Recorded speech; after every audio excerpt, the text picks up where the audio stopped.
the night of the compound. Is that about right? That's correct. The night of the compound was April 25th. Your report was maybe May 25th or 26th. That sound about right? Yes. Okay. You were asked a lot of questions about different events, right? Remember that little timeline board thing behind you, right? Yes. You were asked about those different events. Is it fair to say that in most of those incidents, you were not the person going out personally investigating those? Is that fair to say? That's not. No? In a lot of those, there would have been other detectives or police officers who relayed information to you. Is that right? We worked in a conjunction with other detectives. Usually a patrol officer took the initial report. Mm-hmm. We would then look into that report and then follow up or correspond with other detectives as we needed to. Right. And you keep saying we, right? Mm-hmm. And when you say we, you mean sometimes you, right? Yes. Sometimes Detective Gaither, right? Yes. Sometimes some other detective, right? Yes? Yes. And a lot of times, a lot of the things that you testify to, right, doesn't come from your personal knowledge. It comes from. Hey, look. When there's an objection, stop talking. Well, can I ask a question before she? If there's an objection, stop talking. I'll give you directions after that. Okay. Yes, sir. All right. Basis. Your Honor, he said a lot of the times it's a mistake. I sustain the objection. You can rephrase, sir. Okay. Information that you've been asked a lot of times, I think the way it was phrased is, in the course of your investigation. You remember hearing that phrase? Objection vague, Your Honor. I sustain the objection.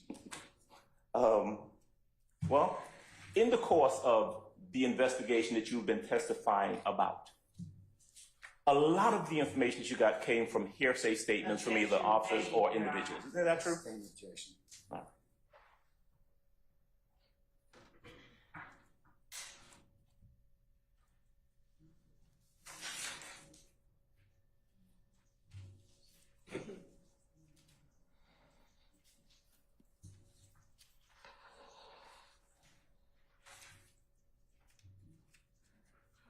One moment, please. Yes, sir.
All right. I may have asked you this question before, but in the event that I didn't, let me go ahead and ask it. All right.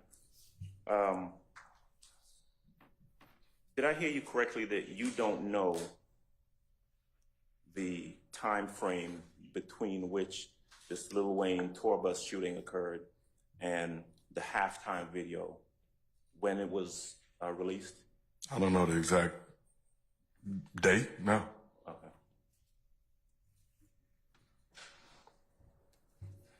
All right.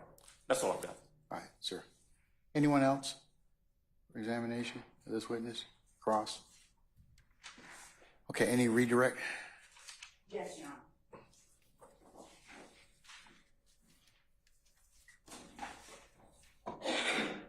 Detective Dennis, you were asked on cross-examination a question by Mr. Sharp regarding seeing Mr. Stillwell at the compound the night of the 20th or the morning of the 26th. Do you remember that? Yes. And do you recall saying something akin to, you hope that he had gone inside and had a good time or something like that? Yes. Was he one of the people that you were told to keep out? Objection, Your Honor. Basis. Your Honor, this is not hearsay. It is. I sustain the objection. Was he one of the people that you were intending to not go into the club to interact with Lil Wayne? Objection, Your Honor. Still calling. Your Honor, the instruction. I sustain Mr. Adams' objection. I agree with Mr. Sharp's objection. On direct examination, did you talk about instructions that you were given regarding what you were supposed to do at the club? Yes. I sustain the objection. When you saw Mr. Stillwell, did you intend to follow or carry out the instructions that you were given as it relates to what was happening inside the club? Objection. Next time. Oral, sir. Can you repeat the question? When you saw Mr. Stillwell, would you tell the jury whether you intended to carry out the instructions you have been given as it related to who to let in or not let in the club? For myself, I was working traffic, so I wasn't at the entry point into the club. Like I said previously, there are about 15 officers placed throughout the club. My assignment was traffic. The officers at the door would be the ones that would make the decision on who came in or not. That was not for me to make that decision. And when you were asked on cross-examination by Mr. Adams about following Pee Wee Roscoe, and you talked about separate Instagram accounts that you did not have or did have. Mm-hmm. What did you mean when you said you didn't have a personal account? What did you mean? I had a UC undercover account. I didn't have Instagram myself up until probably recently, so couldn't have followed them personally. Okay. And when you were asked on direct by me whether you followed him in your capacity as an officer or personally, what then did you mean when you said both? When I say both, just Your Honor, ask and answer. I sustain the objection. You on cross-examination told Mr. Adams, do you recall, that you did not follow Pee Wee Roscoe in both your personal and official capacity. Do you remember that? yes. What did you mean when you said that you did? What I meant when I said that was just because I follow him, it wasn't like I was following him with the intentions of him breaking the law. I met him when he was young. I've watched him do different things within the music. I'm happy for him. I wish he would have stayed on that track. So at the end of the day, when I follow him, I'm not following him to necessarily build a case or something. Now, did you encounter Mr. Winfrey at any time after the Lil Wayne bus shooting where he offered you anything? Yes, at his probation office. All right. And do you recall around the time of the year that was? I think that was either Monday or Tuesday following the bus incident. And what happened at Mr. Winfrey's probation office? After we located his name, we reached out to his probation officer. His probation officer had him come meet her at the probation office. My partner and myself in a plainclothes capacity were there as well. As soon as he saw me, can I curse? You may say whatever it was that he said.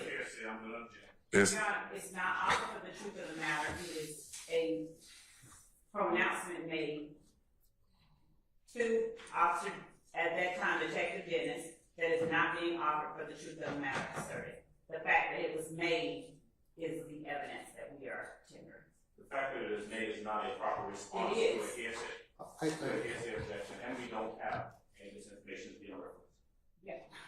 That's a speaking objection. I'm gonna rule the objection, okay? Go ahead. Answer it. when Mr. Winfrey saw me and my partner sitting there, he said, "Oh, fuck." And he went into his pocket and got money. And he walked up to me and said I was tripping the other night. And I looked at my hand and I said, what's this? I don't get down like that. And he just kind of, it's cool or whatever. And at that point, my partner and I looked at each other, knowing what we were there for, like you just pretty much told on yourself.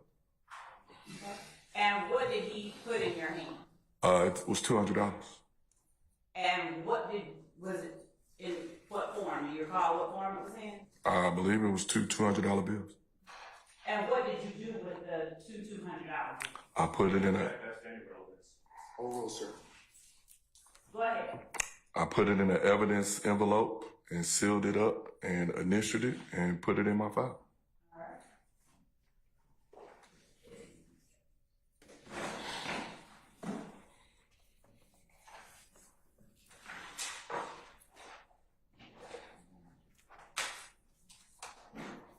Your Honor, I have a, can we approach briefly?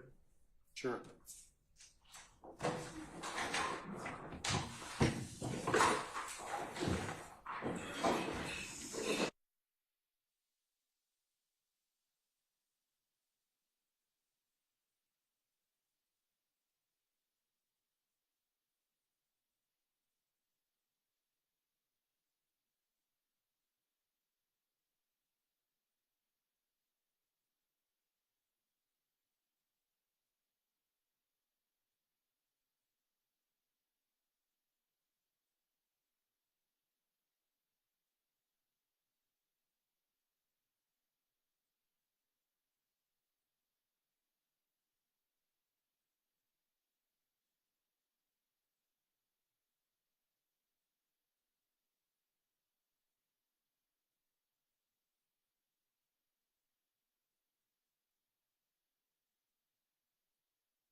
charge you with what has been marked as State's Exhibit 124 Echo. And, Your Honor, for the record, the state has cut it open at the bench.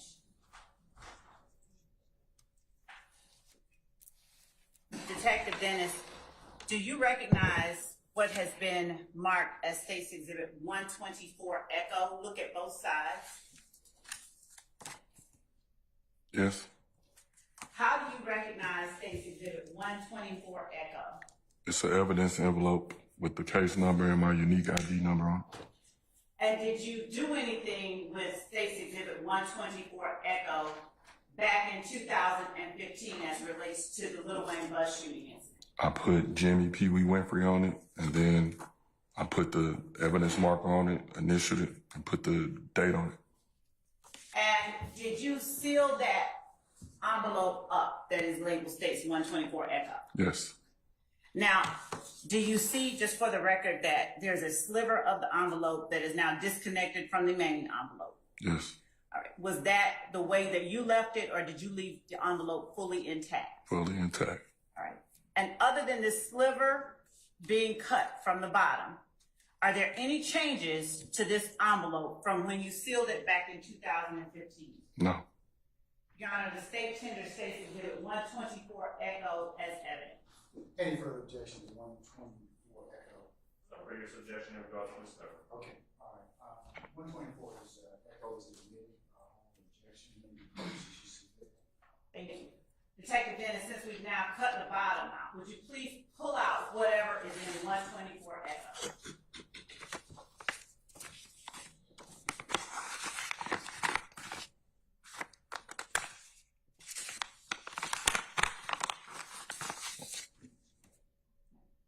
Would you turn around and hold it up to the jury? You can stand up and tell the jury what you're holding in your hands. $200 bills. Two $100 bills? Yes. All right. And where did those two $100 bills in the sealed envelope from 2015 come from? Mr. Jimmy Winfrey.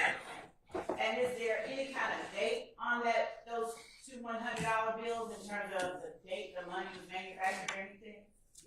Are you able to see that?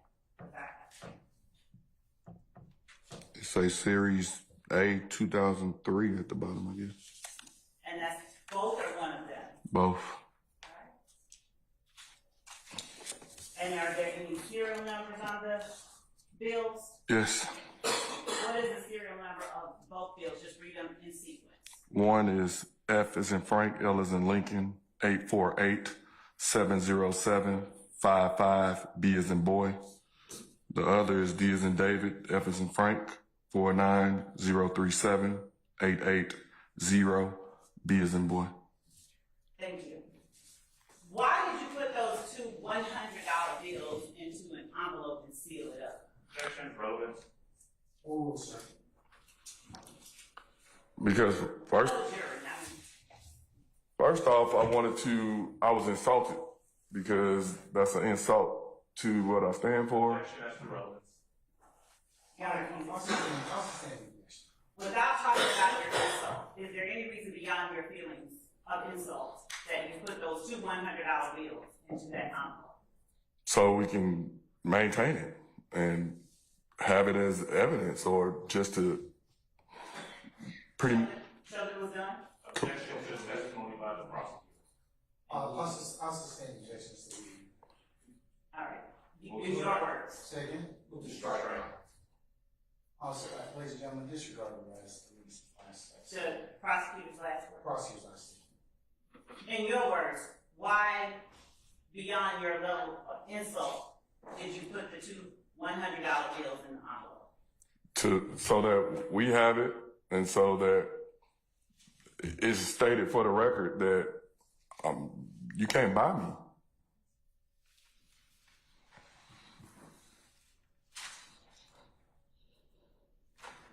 Why did you just give that to him? Why? Yes, why? I don't know. At the time, we were there trying to get other information and just interview him, pretty much, or set up an interview. You were also asked on cross-examination Thank you. This is states 124 Echo. I'm gonna put this bottom part into $100.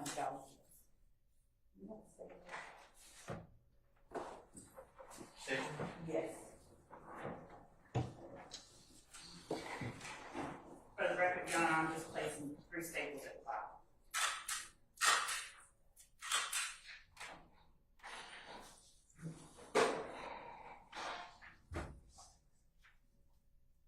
You were asked on cross-examination by Mr. Adams about who managed the halftime, I'm sorry, not the halftime video, who may have instructed Jeffrey Williams to do the video where he talked about being in New Orleans or in Hollywood, right? Do you recall that? Yes.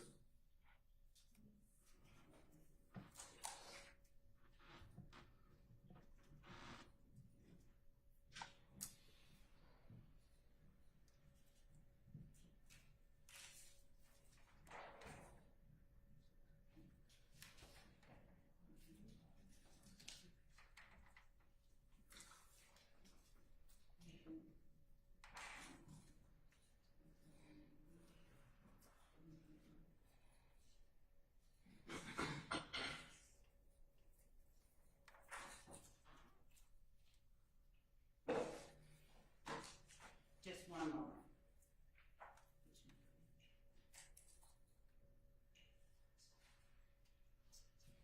I'm going to put back on the screen 117 Echo, which has already been admitted as evidence.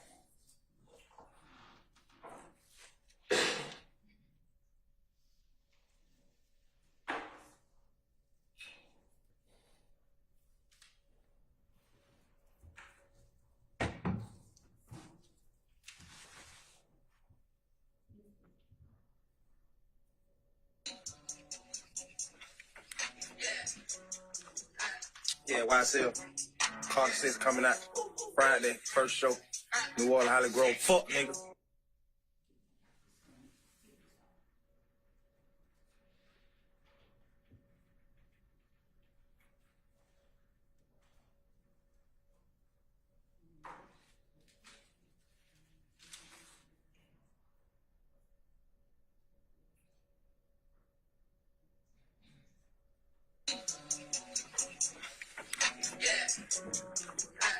Yeah, YSL. Carter 6 coming out Friday, first show. New Orleans, Holly Grove. Fuck, nigga. Meet me there, better yet. Beat me there, you did. With them dicks, too, nigga. Yeah.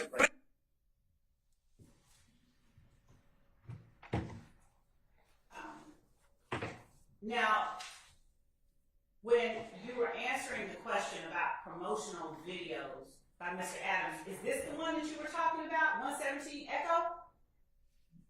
I believe so. All right. Now, do you know whether that's a promotional video? No. Do you know? Oh, I'm sorry.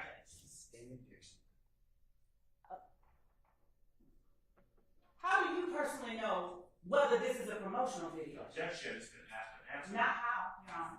He just asked on the cross-exam. I'm also saying, phrase it. Do you recall answering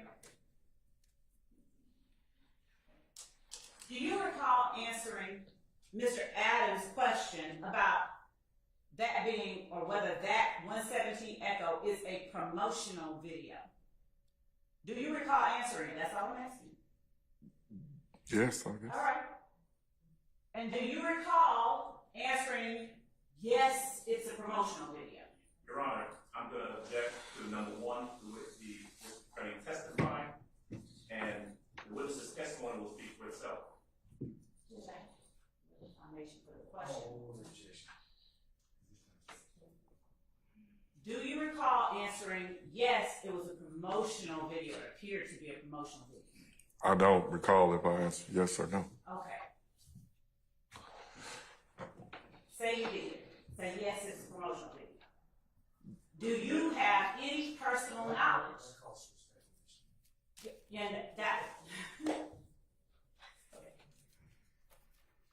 So, can you not saying whatever your speculation is, but can you, from your own personal knowledge, testify truthfully one way or another about whether or not this is a promotional video? No. Okay.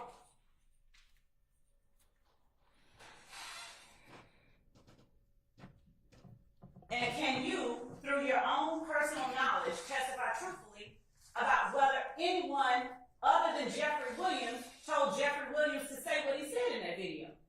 No. Objection to the form of the question. I sustain the question. Who was talking in the video? Jeffrey Williams. Who? Jeffrey Williams. And for the record, does he say anyone told him to say what he says in the video? No. And for the record, is there anybody whispering anything in front of him or in his ear as he's speaking into the video? Basis. Question. Video will speak for itself. I sustain.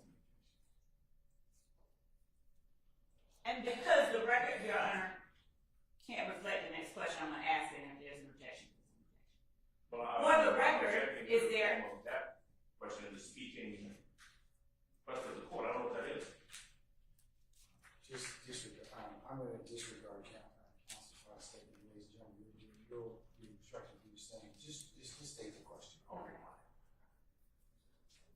For the record, is Defendant Williams reading from any piece of paper as the video progresses? Speculation. Hold on, that was Mr. Matthew's speculation. Who else was there? That's me, Judge. Objection false to speculation.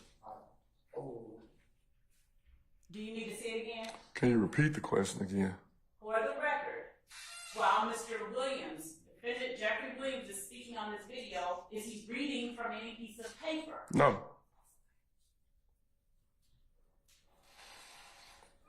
And do you have any personal knowledge of whether, of anyone instructing people to stand behind Mr. Williams with guns? No. But do you see that in the video? Yes. And did you all have to do anything special, hack any pages or anything like that, other than go on a public website and find the video? Yes to y'all. I sustain the objection. I will rephrase. Did you, as a gang detective, have to do anything beyond go on a public webpage to find? Yes, Your Honor. That was, Mr. Sharp, Mr. Matthews, and Mr. Adams. I'm going to sustain the objection. Did you have to do anything special to find or look at this video? Did you have to enter a password? No. Your Honor, vague, special, sir. I'm sorry, did you have to enter a password? No.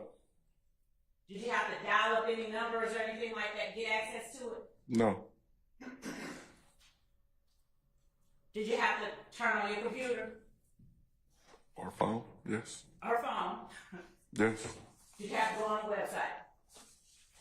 Yes. Was the website public? Yes. Open? Yes. Okay.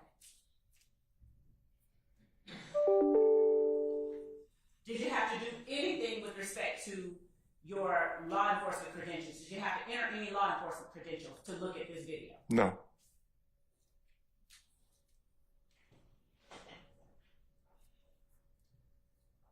You were also asked by Mr. Adams about the halftime video that we saw yesterday. You recall being asked by Mr. Adams today about the halftime video? Yes.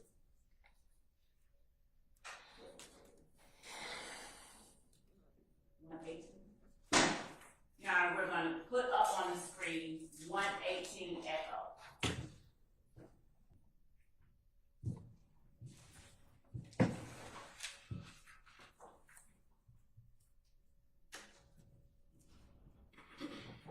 Wait, you do that, is that it? I didn't know what that was. 118 echo was.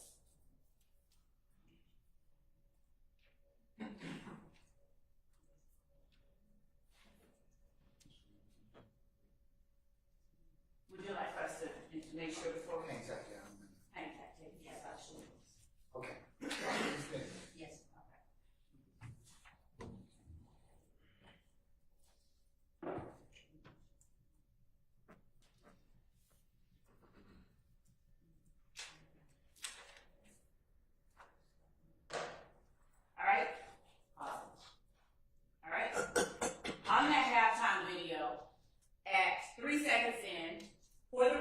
would you tell the jury what is written on the screen?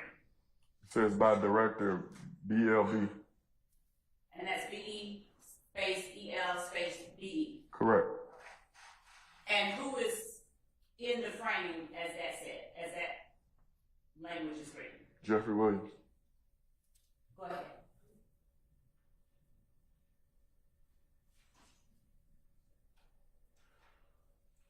Pause. Pause.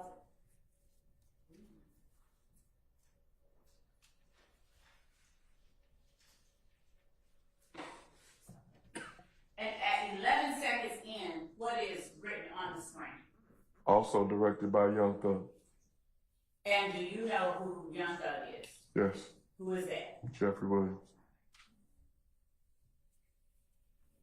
Continue.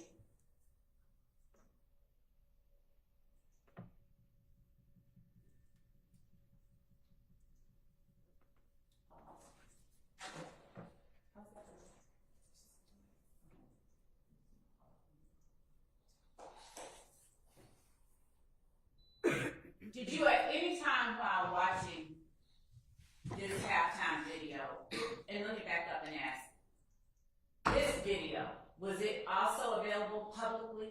Yes. Did you have to put in any special credentials to see this video? No. And was it open for anyone to look at? Yes. At any time in this video, just for the record, did you see any words, lyrics written by someone else? No. Did you see written by someone else? No.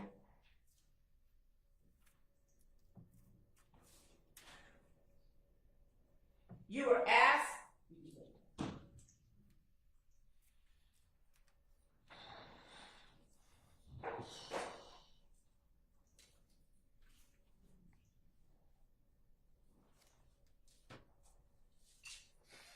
You were asked by Mr. Sharp on yesterday about seeing Shannon Stillwell do certain acts the night or the morning of the 26th of April 2015. Do you recall being asked a series of questions like that by Mr. Sharp? Yes.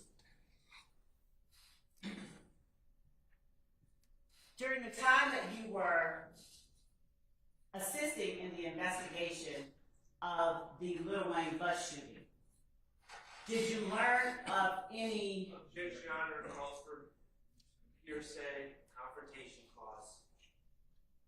Your Honor, I haven't asked him about what anybody said. Oh, objection, sir. Did you learn of any publicly available social media back and forth between Jeffrey Young Thug Objection. and Lil Wayne? Assumes facts not in evidence. I sustain that objection.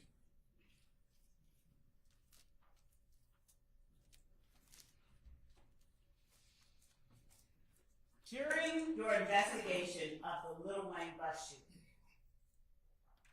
did your investigation reveal any publicly available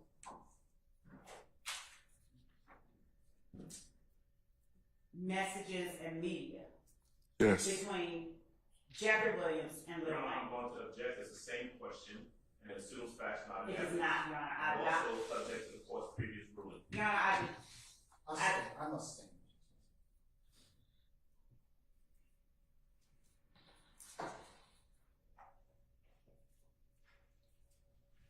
through your investigation, did you determine or make any determinations about the state of the relationship between Jeffrey Williams and Young Thug? I'm going to object, and that falls to speculation, and again, it goes to the court's previous ruling. And Your Honor, ask me for a direction. May I approach? Thank you.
Ladies and gentlemen, we've had a request for a bathroom break, so I won't tell you who, but can we take 10 minutes? Okay, all right.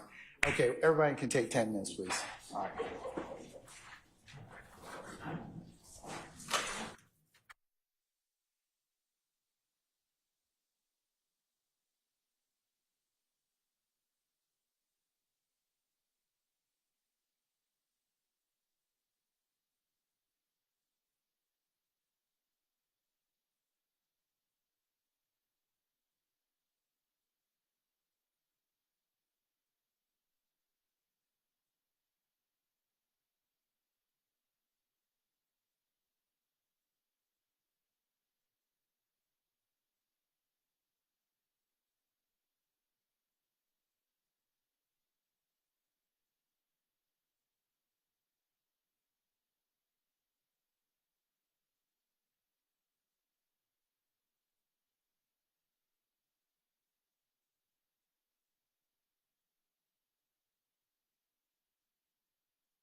Still Harvey, Miss D. Williams, there she is. Matthews is not in here. Okay. Okay.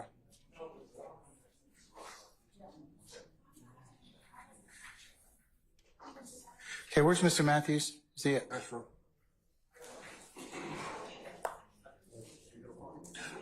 Oh, there.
You all could gather your thoughts, please. Yes, Mr. Sharp. Your Honor, thank you. I believe the state will be seeking. I'm sorry? They couldn't hear me. Okay, all right. I believe that the state will be seeking to admit what is State's Exhibit 123E, which is a video of my client making those comments about the game. You remember what we're discussing? Yes, sir. Okay, that was subject to litigation. So, first of all, for the record, when you ruled against me a couple days ago, I said, okay, saying I understood the ruling. My learned colleague, Mr. Steele, informed me that that could be confused as acquiescence on the record. So I want to be clear that I am not acquiescing to the playing. I'm maintaining all my prior objections. You objected, and I think Right. your objection's been maintained. Okay, I just didn't want that. Okay. No, I'm going to admit it over your objection. Okay. Or subject to the objections that you've Okay, made already. thank you. For purpose of the record. And the other issue I have, Your Honor, is the video that they're seeking to play is a video that was captured off of social media. The problem is it has the video, which I understand Your Honor is let in, but then it also has this alleged tweet from my client, and I have two issues with that. First, this, to my knowledge, this was not subject to a search warrant or even an investigator going on my client's Twitter page and pulling this tweet. Was it public? Well, Was it public? it was published, not Public? by, No, I said, is it public? it is public. So it was well- obtained from a public site. Well, but it's obtained from someone at College Kids website or whoever put this social media post up. We have no idea where they got it from. So, I mean, I don't believe that proper authentication. We've had this discussion before, and that was part of your objection. So I've heard it. I'm still going to overrule it. Okay, well, and then in the event that you were going to overrule me, my other issue with it is those should be two separate state's exhibits. There should be a video, and then there should be a tweet. There should not be a video with a tweet embedded by collegekids.com or whatever the social media website they got it from. Those are two separate pieces of evidence, and they should not be displayed together. That's how it was displayed for, I guess, to get clicks on social media. But that's not really how, in my opinion, we should be doing it for trial. Those are two separate pieces of evidence. And so I would object. I would ask that the tweet, if Your Honor is going to find that there is authentication for the tweet, at least it should be removed from that video or darkened out off of that video, and then they can also admit the tweet. State, the last issue in regards to the video and the tweet. So it was the defendant's video of him posting and his social media handle, his words. We can make it two separate, but we don't think that there's a need to because he's the one that posted the two together. He being the defendant. I don't. And I'm not sure if Mr. Shard is speaking of the one where we had the long tweet after. I don't believe what the state said. I don't believe it to be true. Because this is a professionally curated thing where they have the video and a tweet on top of it, and I'm sure the state can play it, but to my knowledge, I don't even know if my client is a person who posted that video, but also to my knowledge, there's no evidence that my client released to the public a video of himself with a tweet of, allegedly, of him tweeting as part of the same digital media. I think that was done professionally by whoever runs collegekids.com.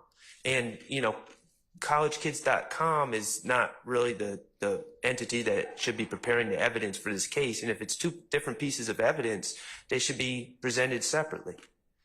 All right. If that's all you have at this point in time, Mr. Sharp, is that it? That's it, and all my prior objections. All right. I'm going to overrule your objection, okay? All right. I understand. All right. Can we get our witness, please? Before that occurs, State showed us a while ago what they've marked as State Exhibit 125 Echo, which purports to be items that we discussed with the court previously. They are videos of Mr. Williams. The first one, recognized, we discussed that has Mr. Williams talking. The second one also has Mr. Williams talking. There's a third one, and these are all stitched together as one video. Goes from one into the next, into the other. I don't know how they put it together, but the third one appears to be Mr. depiction of Mr. Williams rapping over a Future's a rap artist, song. And I don't believe, and maybe I can be corrected, I don't believe that last image or video has been litigated in regards to this admissibility. I recall the first two, and the court ruled on those. We said that those two can be admitted over our objection, but I do not have a recollection that we've actually addressed that third one. Obviously, our position would be that I oppose it. I object to it for all of the same objections that we made in regards to the other two videos. But unless I can be corrected, I don't believe there's been any adjudication, any ruling on that third one that they've put together as part of State's Exhibit 125E. And Your Honor, just to keep things moving, we don't have to, and we will not at this time attempt to tender that portion of this video for those reasons, just to not have it something that holds things up. So for the record, the exhibit number will be State's Exhibit 125 Echo. The first 9 seconds, the first 31 seconds of State's Exhibit 125 Echo are the exhibit that we've just played for the jury, that is 117 Echo. And the second portion is a total of 16 seconds through 31 seconds, which is the part that Mr. Adams is speaking of. And what we will do, therefore, is not play the last part that he says has not been litigated. All right. It's not just that I say it has not been litigated. Okay, that has not been litigated. I'm not meaning to mince words. We won't play it. We won't play it at this time. We won't tender it. We won't try to publish it. We won't do anything with it. For those reasons, to keep it moving. All right, sir. Summon our jurors, please. And get our witness, if you wouldn't mind. Thank you.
Please be seated.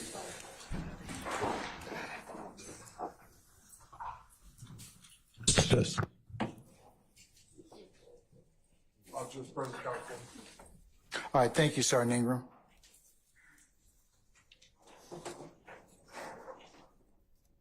All right, Ms. Love, you can continue.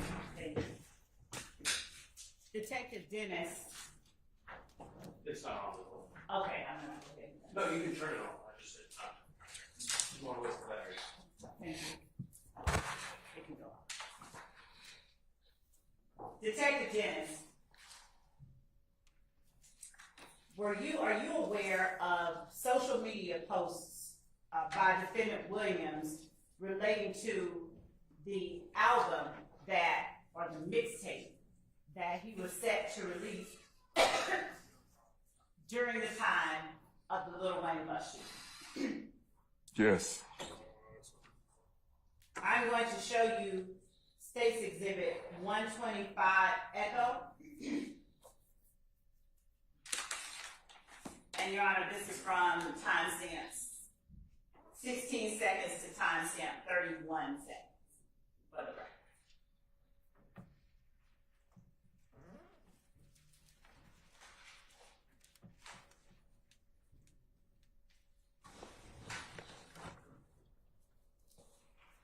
Making sure it's all so from 16 seconds to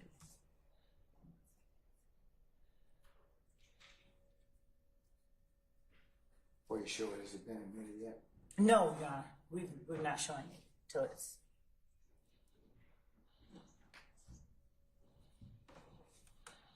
Not that part, just the first one. Is 16 seconds through 31 seconds in the State's Exhibit 125 Echo one such video? Yes. And are you familiar with the person inside the video? Yes. Are you familiar with the person inside the video outside of their depiction in the video? Yes. And is the video an accurate reflection and depiction of the person inside the video? Yes. Your Honor, the state tenders State's Exhibit 125 Echo from 16 seconds in to 31 seconds in. Any further objection? That's down previous objection. Okay, all right. Subject to the court, previous objections and ruling, the court will admit 16 Echo over objection. It may be published as you see fit. Thank you, Your Honor. 125 Echo. He said 16 Echo. Is it 116 Echo? 125. It's 125 Echo. Okay, all right. I'll correct myself. Thank you. All right. Detective Dennis, during the time that the Lil Wayne bus shooting happened, did you say that you listened to Lil Wayne's music? Yes. Okay. And were you familiar with the series of albums Lil Wayne had released prior to the time that his bus was shot up? Yes. Are you able to tell the jury the title of that series? Carter. And how did that series show itself? In other words, was it Carter A, Carter B, Carter C, or something? I'm gonna object. Basis. Based on speculation. He has a person. I'm going to sustain the question as to form speculation. You can rephrase. Thank you. How are you familiar with the series that Lil Wayne released prior to his bus shooting?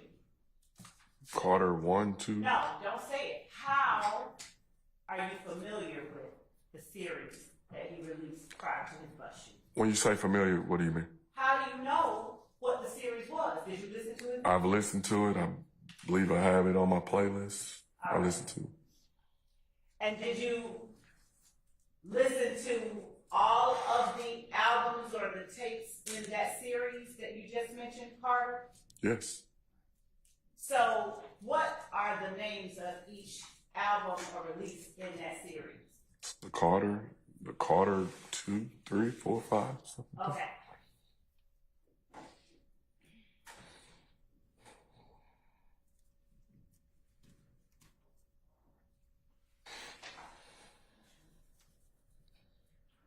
So I'm gonna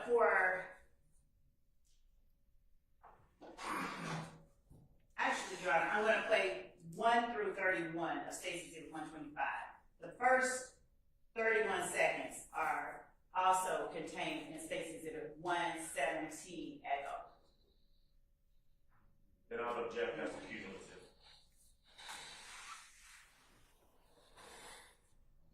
Overruled, sir.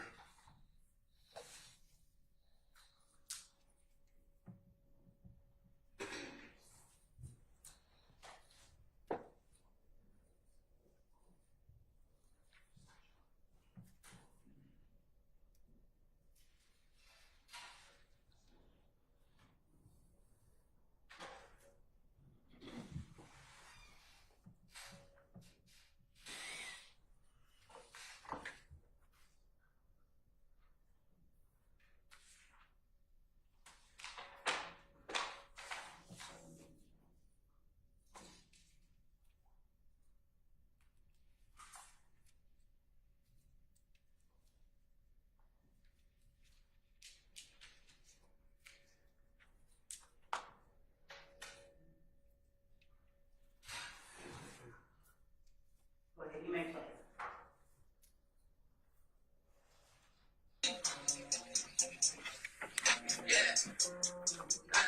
Yeah, YSL.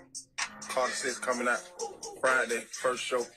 New Orleans, Holly Grove. Fuck, nigga. Meet me there, better yet. Beat me there, you did. Man, with them dicks, too, nigga. Yeah. Can't name the mixtape Carter 6, cause these fuck ass niggas trying to sue. Shit like some hoes. Big old blood, so I'm going bar the 6. On the fucking way.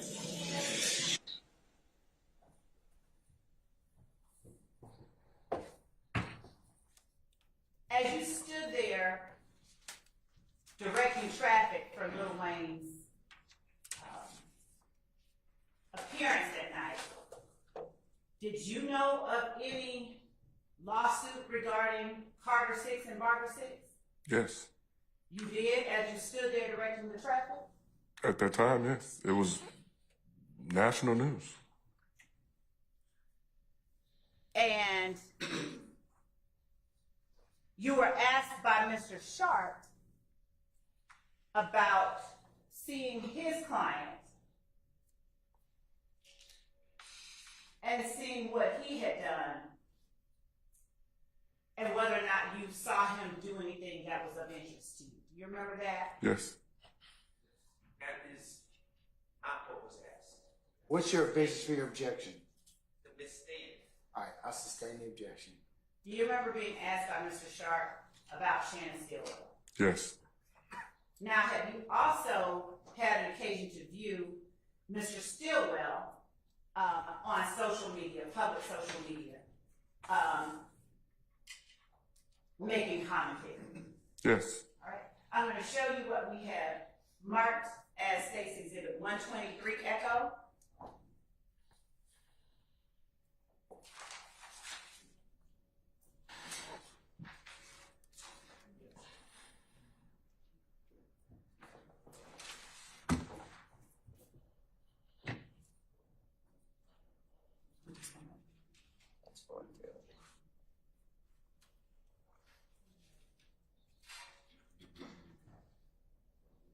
Do you recognize the persons depicted in State's Exhibit 123 Echo Yes. in the front of the camera? Yes. All right.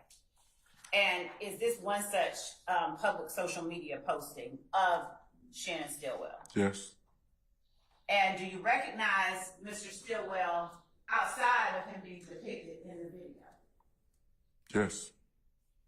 And do you recognize, let me just say, is it a fair and accurate depiction of Mr. Stillwell? Yes. John, at this time, the state tender State's Exhibit 123 Echo. I object authentication, foundation, relevance, and all other previous. All right, and they're noted, Mr. Sharp, and I will admit 125 echo, 123 echo over objection. It may be closed, as you see.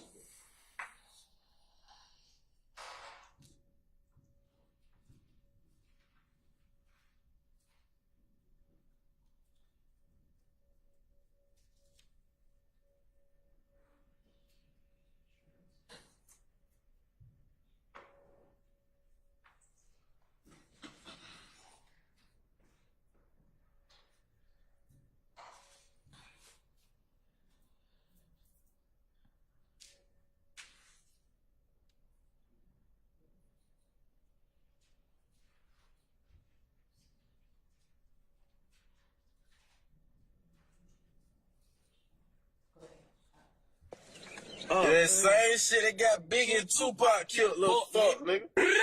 Pussy ass nigga, get your bitch ass killed. YSL for life. Yeah, hey, gang, you bring your pussy out here, you gonna see me. I'm at your fucking neck. Fuck anybody. Did you recognize Mr. Stillwell in the video? Yes. And for the record, where is Mr. Stillwell as we sit looking at the first clip of the video? The person on the screen in the front of the video. And the person seated behind Mr. Stillwell and to the right of Mr. Stillwell. If you Just a second.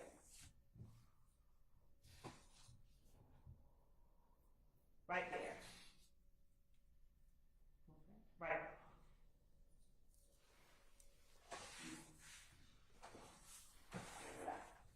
And Go ahead. the person depicted on the screen to Mr. Stillwell's behind him, not where the hand is, just behind Mr. Stillwell. Who is that person? That is Quindarius Zachary. And is he also YSL? Yes. That's at 15 seconds. Thank you.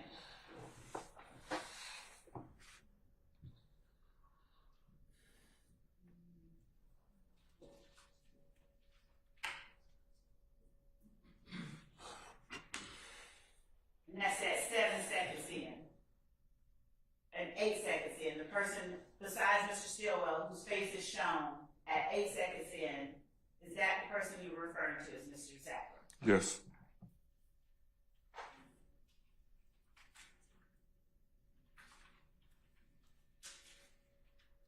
At that time that you were out there, did you know anything about the game and any lawsuits between about the barter six or the cart six? At the time you stood out there. Assumes facts, not an evidence.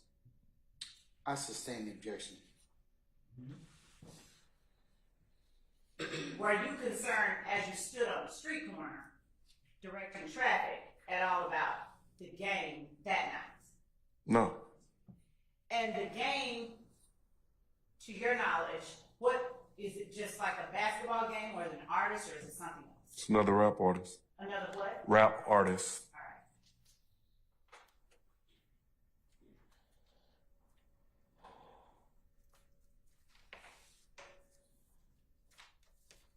You were also asked on cross-examination by Mr. Adams about seeing individuals, a group of 20 to 30 people at the compound. You remember that? Yes.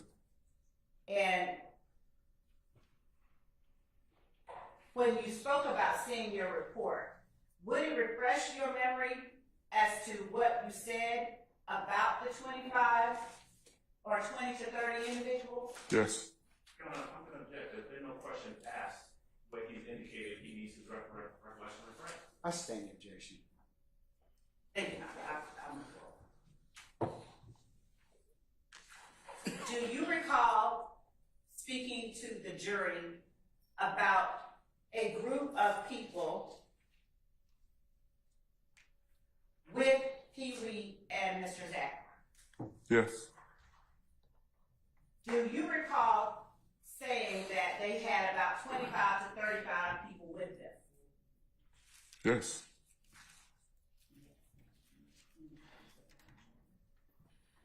As you were being asked by Mr. Adams about the association of the people in that group, do you recall that? Yes.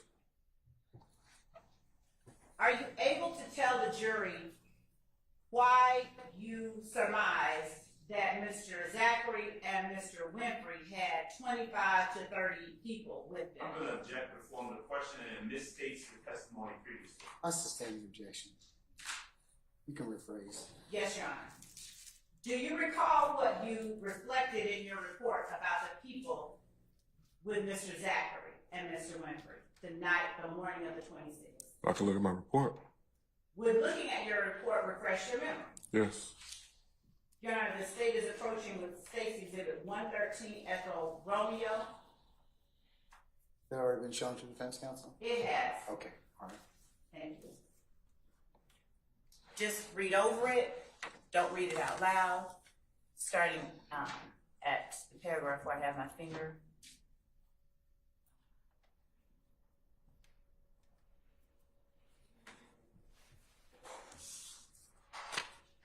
Actually, if I may. Start here. And then read to the end of the page.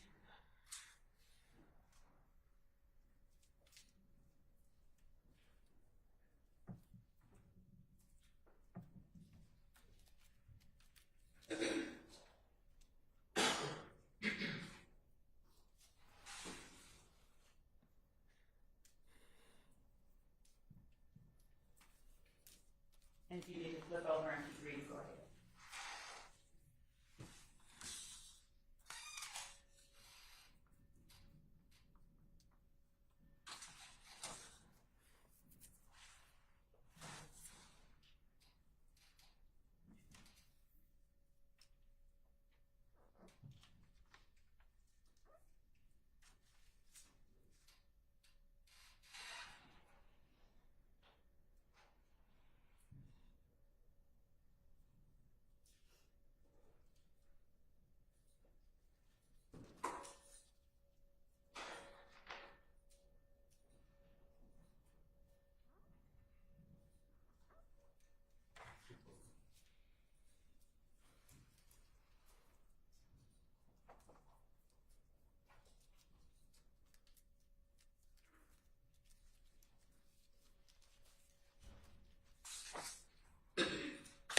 Has your memory been refreshed about what you wrote in your report? Yes.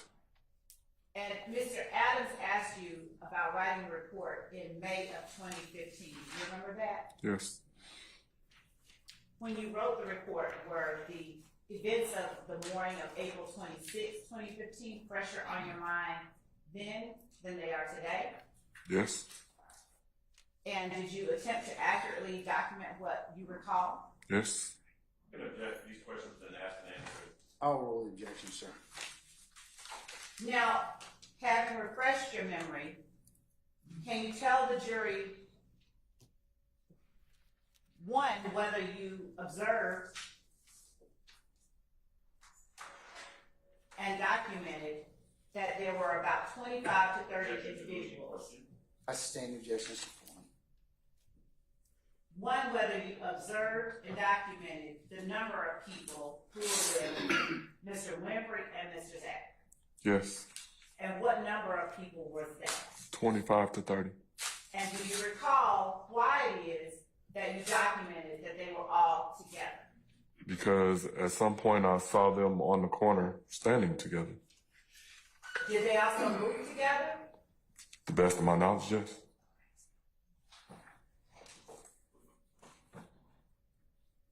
And did you recognize people in that group besides Mr. Zachary and Mr. Winfrey as members of YSL? Yes.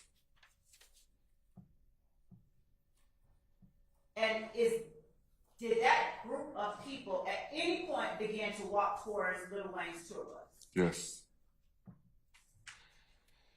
And as that happened, them walking towards Lil Wayne's tour bus, did you all do anything? And by you all, I mean you and any other person working with the Atlanta Police Department. Yes, me and other police officers attempted to disperse and to keep them moving. All right. And was it before or after that point that you observed the handgun on the wheel well of the Greens floor? Probably after. Would reading your report refresh your memory? Yes. All right. Would you just go ahead and turn to the page beginning of, right? Well, that's been asked and answered already. Can we move on to I something can. else? Thank you. Thank you. So let's start that last question. Okay. No.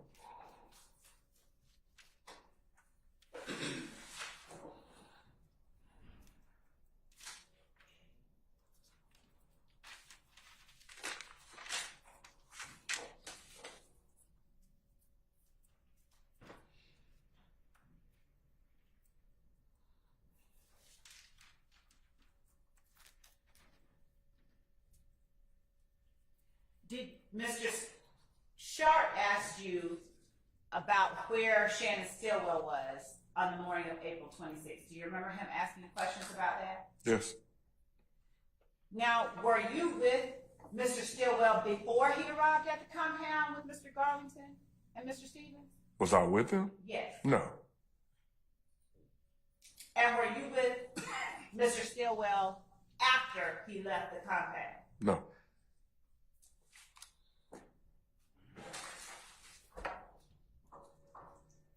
And other than seeing him there at the compound, do you have personal knowledge of all the places that he went the morning of April 26, 2015? No. You were asked about a white truck by Mr. Adams and I believe Mr. Sharp. Do you remember that? Yes. Do you have personal knowledge of who may have been in a white truck at the time of the Little Wayne bus shooting? No.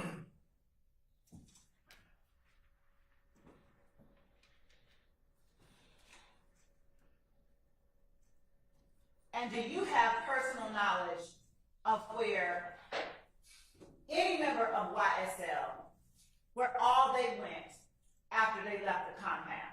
No.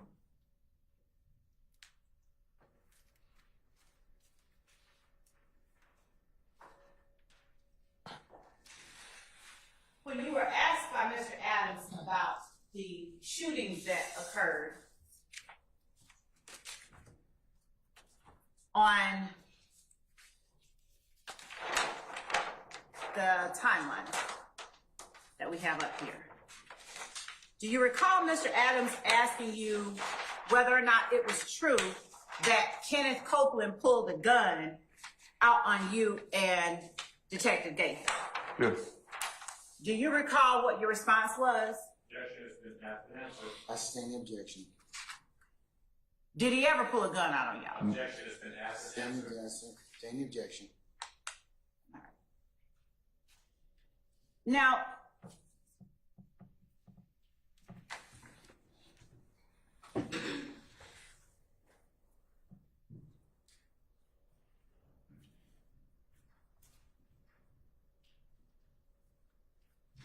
all of the shootings that you and Detective Gaither and the gang unit investigated after the murder of Donovan Thomas, are you able to tell the jury why it is that you all were assigned those shootings? That's been asked and answered. I sustain the objection.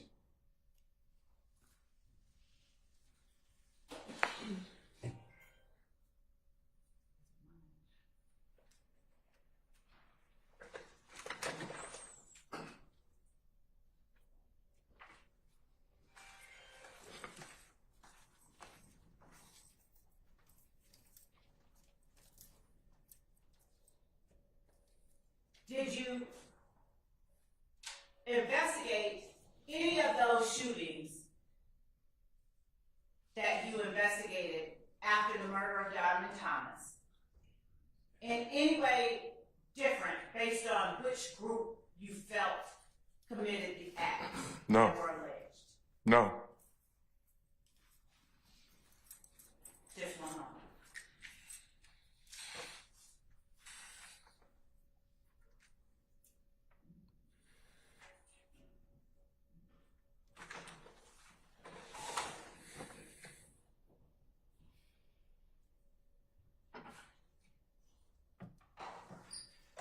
You were asked about Mr. Copeland getting shot at in the earlier parts of January 2015. Do you remember that? Yes.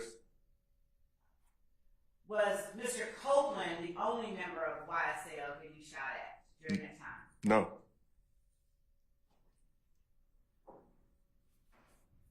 Did you make the same efforts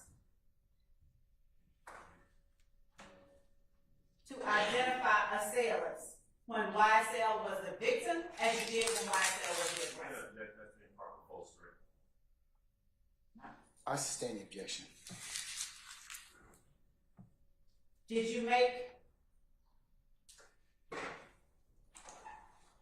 equal efforts to identify assailants even when YSL was the You victim? can object to the same question. I'll sustain the objection. Sure.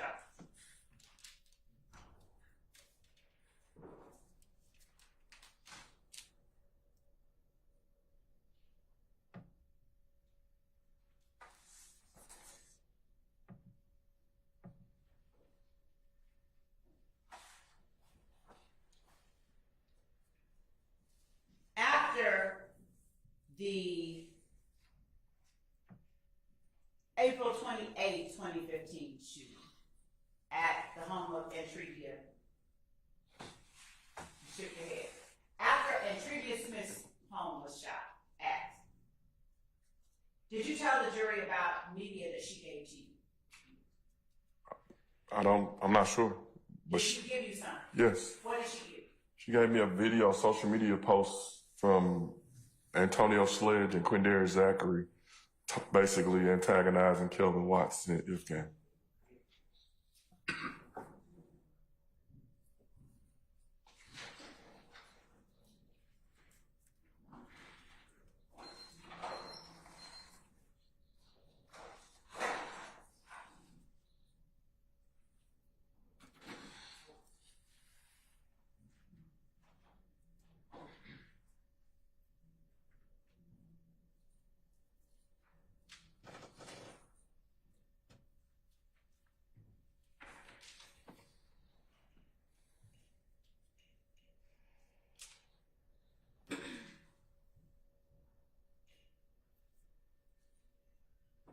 And did you find that video of any value in your investigation?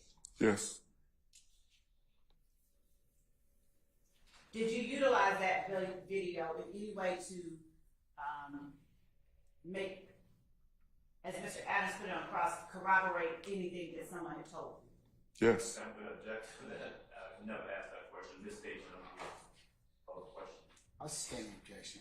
Do you remember Mr. Adams asking you whether or not you tried to verify what the streets were talking about? Yes. All right. Did you use that video in any way to verify things that the streets had been talking about? I'm going to object improper mischaracterization of the question. I'll sustain the objection. All right. Did you utilize that video to further investigate crimes committed by YSL? Yes.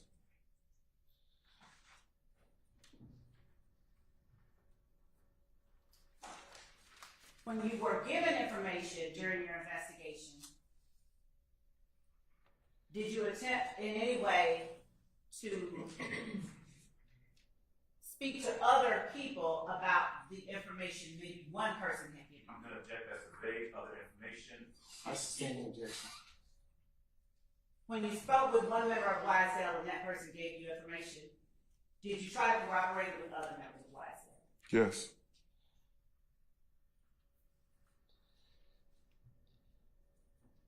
At times were you able to actually do that, corroborate? Yes. Objection, Your Honor, hearsay. Oh, sir.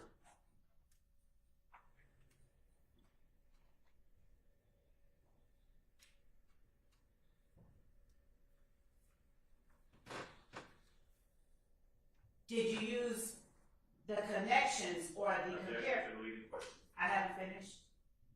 Objection to the leading question. I'll wait and let me hear the question, Mr. Adams. Did you use the shell casings collected in the drive-by shootings that we talked about to in any way corroborate information? Yes. Ms. Lovey's already testified about that. Can we move on to something else? Yes, Your Honor. Okay. Just one moment.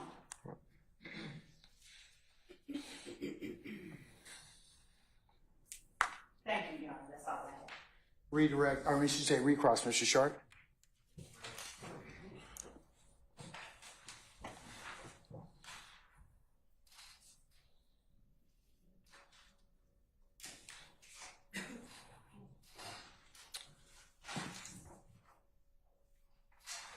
Investigator Dennis, good afternoon.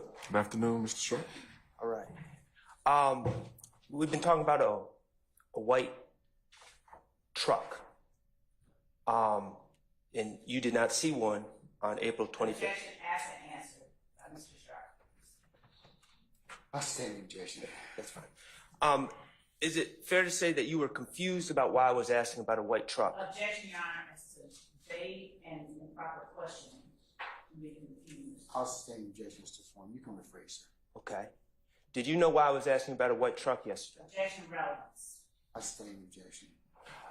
You were involved in the investigation of the bus shooting? Objection asked and answered many times. That's been asked and answered, Mr. That's Sharp. great. Thank you. Are you not aware that Alvin Lewis, the bus driver, described two cars zooming by? Objection, Your Honor, as to you testifying or telling the witness about the testimony of another. I'm gonna overrule the objection. Are you not aware that Alvin Lewis, on the night of the shooting, described two cars driving by on the driver's side of the bus? One being... Objection, Your Honor, mischaracterization of testimony. I'll sustain the objection, Mr. Foreman. You can rephrase the question, Mr. Sharp. Are you not aware that Alvin Lewis described a white truck driving by the bus at the time of the shooting? Overrule, ma'am. Are you not aware of that? I wasn't aware of that, no. Okay. And he also described a white sports car. Who? Are you aware of that? Mr. Alvin Lewis, the bus driver. To my knowledge, yes. We just watched a video, I believe it's 123E. I would ask, Would you like us to do that for you? yes, actually, could you please, and you don't, just the beginning, just pause it.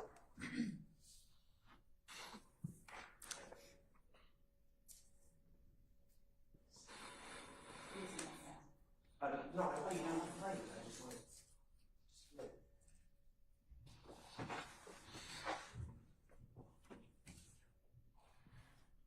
Oh, okay, Investigator Dennis, that is my client, correct? Yes. Okay. Now, did you pull this video off the internet? I don't recall. I just know that at some point I viewed it. So you don't know who pulled this off the internet. Do you know when it was pulled off the internet?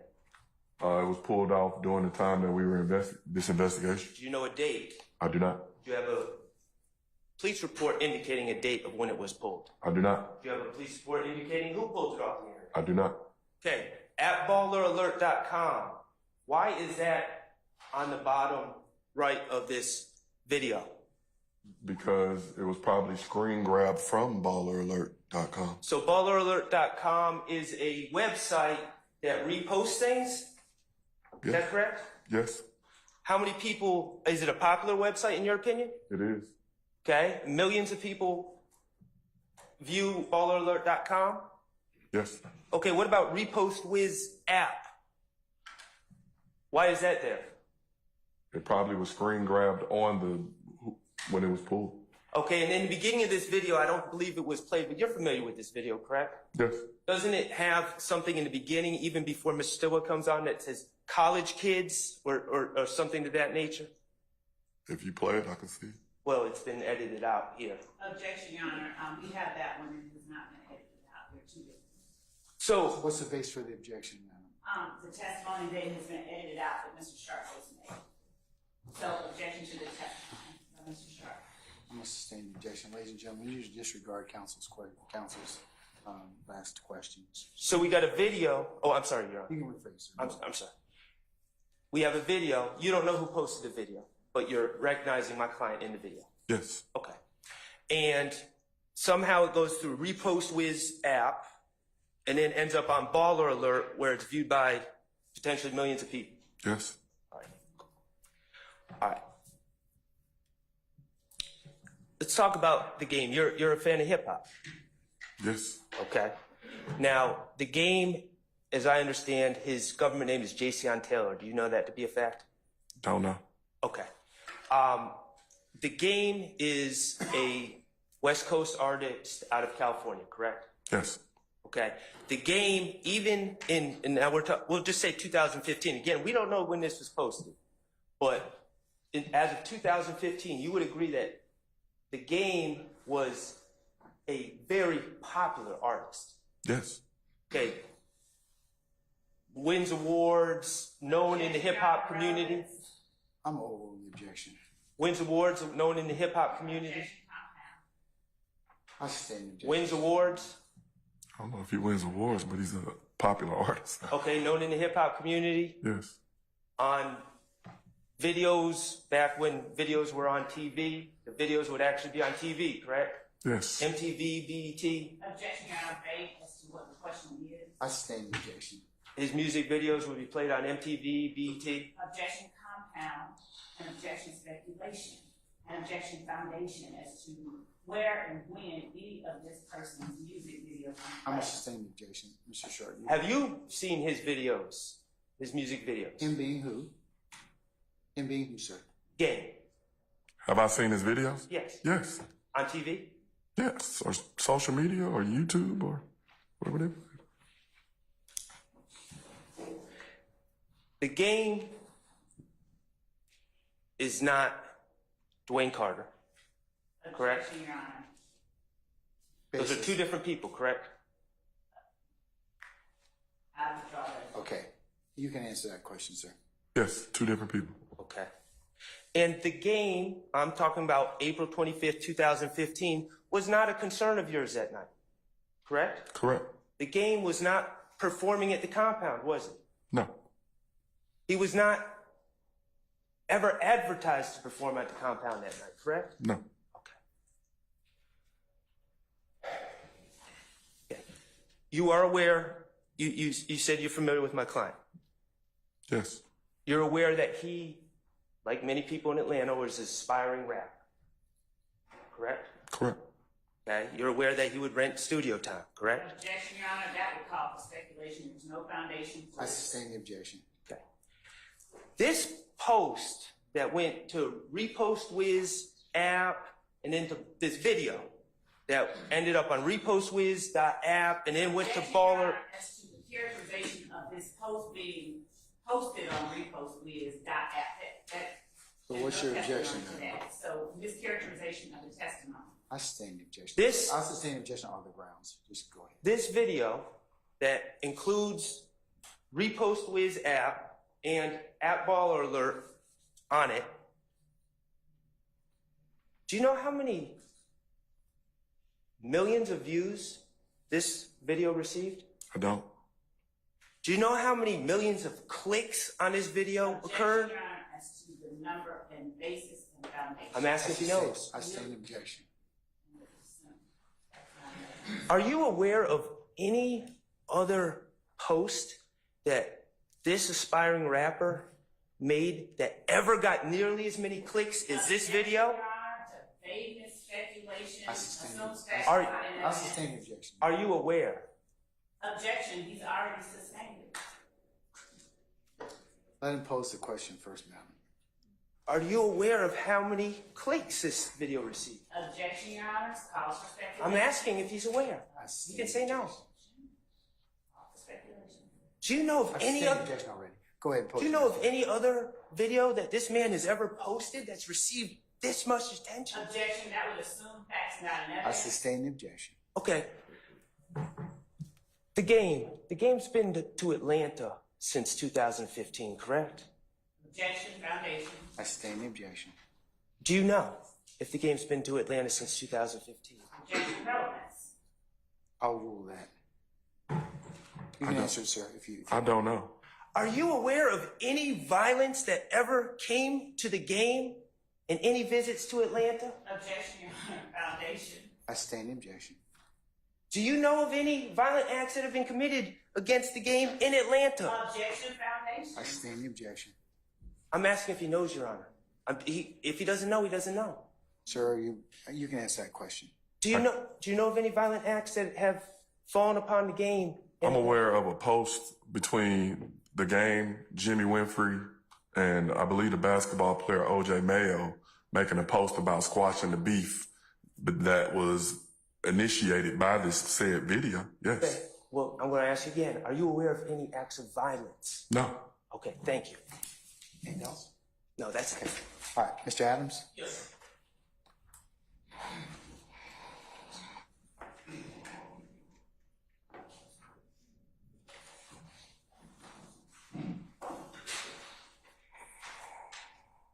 Let's get it, Dennis. Let me ask you a couple questions about these videos that we've been looking at.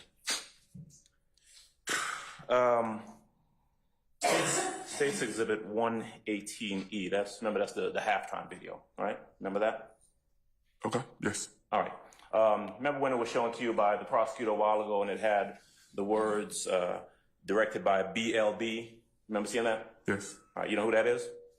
A producer or a music producer. Okay. Did you ever, after grabbing this video, where'd you get this video from? Did you get it? I don't believe so. I believe at some point I viewed it. You viewed it? Yes. You weren't the one who got it? No. All right. Did you, in the course of this investigation that Ms. Love's been asking you about, speak to BLB about the video? I did not. Okay. And you remember where it says, also directed by Jeffrey Williams? Yes. Who else directed the video? I guess the first person you said. Anybody else? I don't know. You don't know? All right. Who produced it? I do not know. Were you present for any of the planning meetings for this particular music video for this? Hold on. I stand objection. All right. Do you know whether or not there were any planning meetings for this video? Objection, foundation. I will rule the objection. It, You can answer that, sir. I do not. okay. You know who the choreographer was? I do not. Do you know how many takes it took to do this video? I do not. Objection, Do you know? foundation, Hold on. and relevance. I'll allow it. Can you repeat the question? Yeah. You know how many takes it took to do this particular video for this artist? I do not.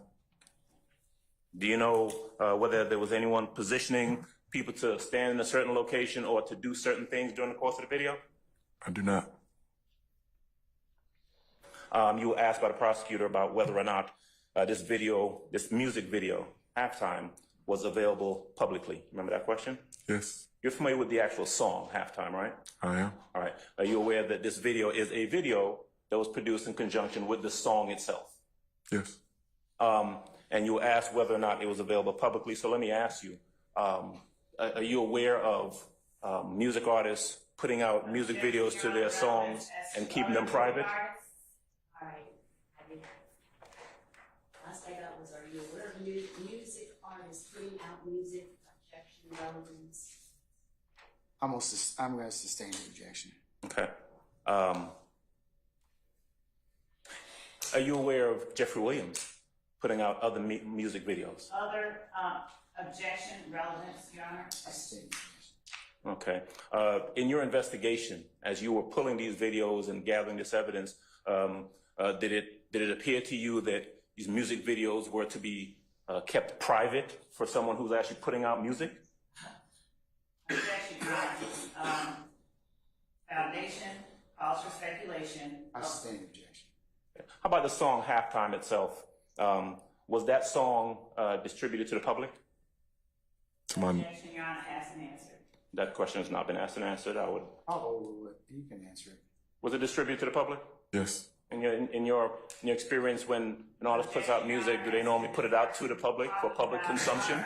Folks, cannot talk at the same time. Well, I'd ask to be allowed to finish my Mr. Adams, question. I have told Mr. Adams, respectfully, I have told you, if an objection is posed, stop talking. Please. I would object to my being interrupted simply so I can't ask the question. I'm allowed to ask Okay, a question. and If she has an you- objection, then she can interpose it then. All right, so in the future, Ms. Love, wait till he finishes the question, and then I'll pose, or before the witness answers, I'll make a ruling, okay? Your Honor, it's the improper question. The problem is that both of you can't talk at the same time because Ms. Weaver, she's great.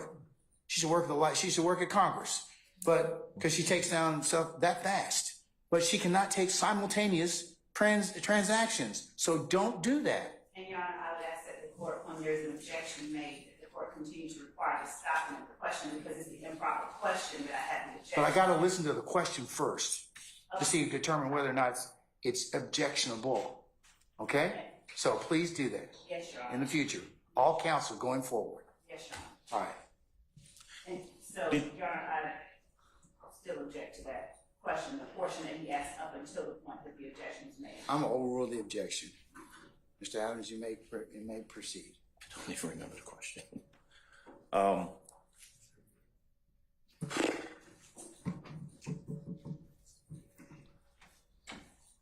As you were looking at and pulling these videos for the entertainer Jeffrey Williams, Young Thug, did you pull other? Characterization, Your Honor? He hasn't finished yet, Miss Love. If you do that again, we're going to have some problems. Yes, Your Honor. Do you know Jeffrey Williams to be an entertainer? Yes. Do you know him to perform under the name Young Thug? Yes. During the course of your investigation, you testified about this particular video that the state showed. Are there other videos that you also looked at and pulled?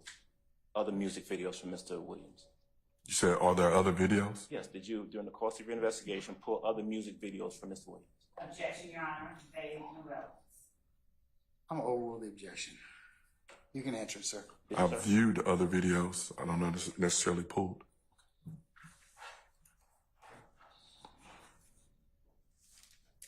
Were you able to either view or observe other videos where Mr. Williams makes reference to, in a positive manner, Mr. Dwayne Carter? Your Honor, I object to the characterization, vagueness. I'll sustain that objection. On State's Exhibit 125E, that was the video that was, as a matter of fact, can I have prosecution put that video up, please? 125E.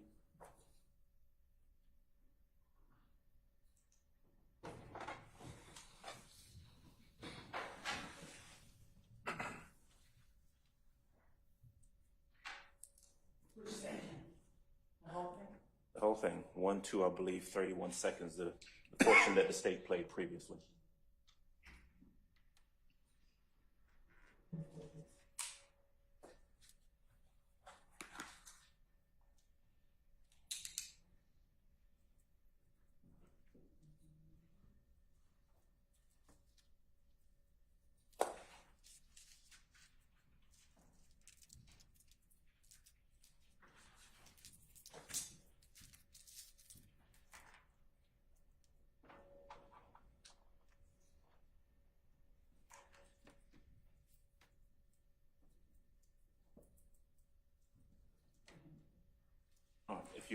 If you're the one controlling, would you be kind enough to go ahead and play it now? I'll tell you when to stop, please. Go ahead. You can play it now.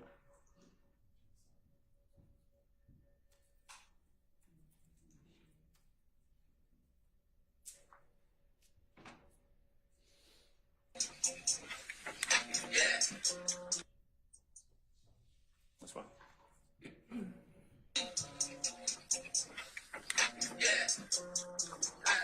Yeah, YSL.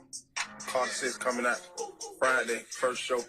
New Orleans, Holly Grove. Fuck, nigga. Meet me there, better beat me there, you did. With them dicks, too, nigga. Yeah. Stop it right there, please. Can't name the mixtape Carter 6, cause these fuck ass niggas trying to sue. All right.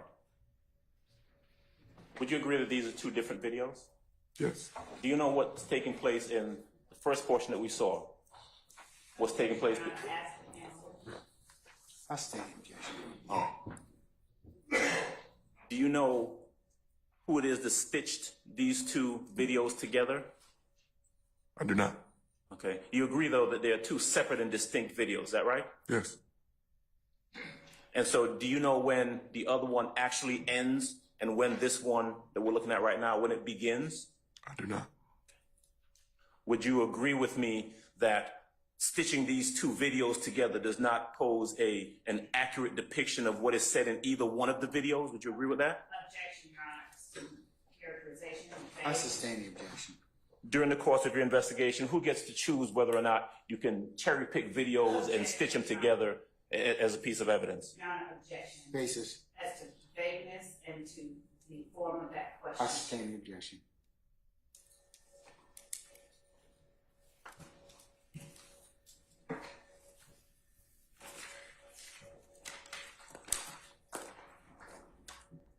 Thank you, Ms. Atkins. You can take that down, please.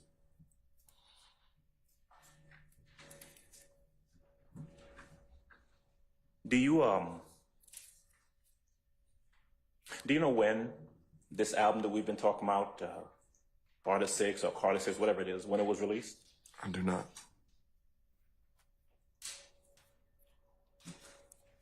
Did you have any conversations with the producers or directors or writers of that album, Carter 6? Any conversation with them? No, sir. All right.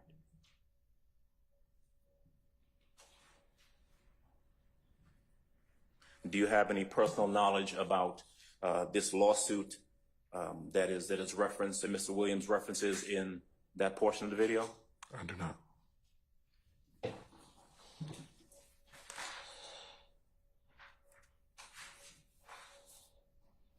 Who pulled that video where he's talking about this supposed lawsuit? Did you do that? I don't think so. Okay. Do you know who did? Possibly someone within our unit. And then did what? Gave it to the DA's office and said, hey, you can use this? Objection, Your Honor, as to 1, relevance, 2, compound, and 3, form of the question. I stand the objection. In the video that you were shown earlier that Mr. Shard was discussing with you, actually strike that. It's not me. Just making sure. We wrap this thing up. All right. Sorry, Mr. Allen. I'm glad it's not you. All right. Just the last couple questions about this whole discussion about the group of people at the compound, right? Remember you were asking questions about 25 people. Remember that line of questioning? Yes. All right. When the prosecutor asked you whether or not these people, quote, moved together, am I correct, or did I hear you correctly, that essentially what you were doing was dispersing a crowd of people? Objection Is that true? asked and answered, Your Honor. I must sustain the objection. Do you know the names of the 25 people in that group of 25 people that we've been talking about? Say that again? You know the names of those 25 people? I gave you the names of the people that I could identify, that I knew names of. Right. And the other people, you don't know? Not sure. That's all I got. Thank you, sir. Any other examiners? Yes, Mr. Matthews. Investigator Dennis, good afternoon, sir. Good afternoon. How are you? I have a few questions for you. Sure. You recall holding up those two $100 notes? Yes. You testified earlier that Jimmy Winfrey offered you those currencies at the probation department, correct? Yes. Now, this was actually at the probation department of Mr. Jimmy Winfrey, correct? Yes. All right. And his probation officer was there that day, correct? Yes. You were there that day, correct? Yes. You didn't go inside and share that information with the probation officer, correct? None of us went inside. We were outside. Okay. You did not reference that particular alleged transaction in any case note that you prepared in connection with that investigation, correct? No. You did not recommend to the probation officer to draw up a petition to violate his probation for offering you a bribe, correct? No. You did not present to a local magistrate that you were offered a bribe by Jimmy Winfrey, correct? No. You did not seek out an arrest warrant, correct? No. You stated that you held on to those notes, but you never stated that Jimmy Winfrey asked for the money back or anything of that nature, correct? No. And on that particular date, Jimmy Winfrey did not mention the name of any other individual that's seated in this courtroom when those alleged monies were offered. Is that correct? No. He didn't indicate that it had anything to do with YSL, did he? He just mentioned that he was acting up the other night. Okay. He didn't indicate to you that he was offering those notes on behalf. Well, let him finish his question. Yes. Is that your question? He did not indicate to you, that is Jimmy Winfrey, he did not indicate to you that he was offering those notes to you on behalf of YSL, correct? Basis. Okay, here's that. I sustain the objection. That's all I have. Thank you, Your Honor. All right, thank you, Mr. Matthews. Anyone else? Any other defense examiners? All right. Anything further? Not at this time, Mr. All right. May retired Detective Dennis be permanently temporarily excused as a witness? Temporarily. All right. Detective Dennis, we're going to temporarily excuse you as a witness. Please don't discuss your testimony to anybody except the attorneys in this case. And we'll give you enough notice to when you need to come back, if at all, okay? All right. All right. Thank you, sir. Thank you. Your Honor, may we approach? You may.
All right, ladies and gentlemen, we have reached a time for today that, remember I told you we were going to leave anyways around somewhere between 3 and 4 o'clock.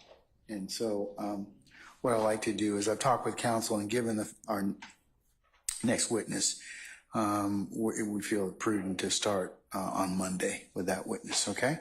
So what I like to do is to just recess you until that time. Remember, tomorrow we will not have any proceedings that you will need to be involved in. It's an administrative day for you all as a group. And you'll return on Monday for 8:30 for an anticipated 9 o'clock start time. So that'll be you'll be recalled for Monday. And then I'll go over on Monday just to recap for you the rest of May. Okay. So that we're straight on those particular days. All right? Okay. All right. Any minister inquiry of me? Okay. All right, ladies and gentlemen, let's go through your ad nauseam admonitions. Remember, when you leave here, leave your notepads in a basket.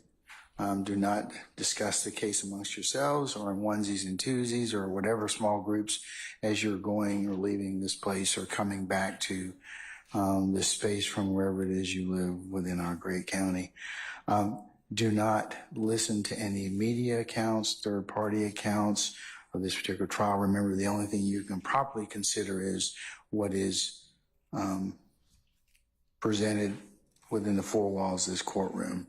Remember, you're not to go to any third-party sites. You're not to augment your understanding and education by talking or otherwise referencing any other sites, because remember, you can only consider what's presented here.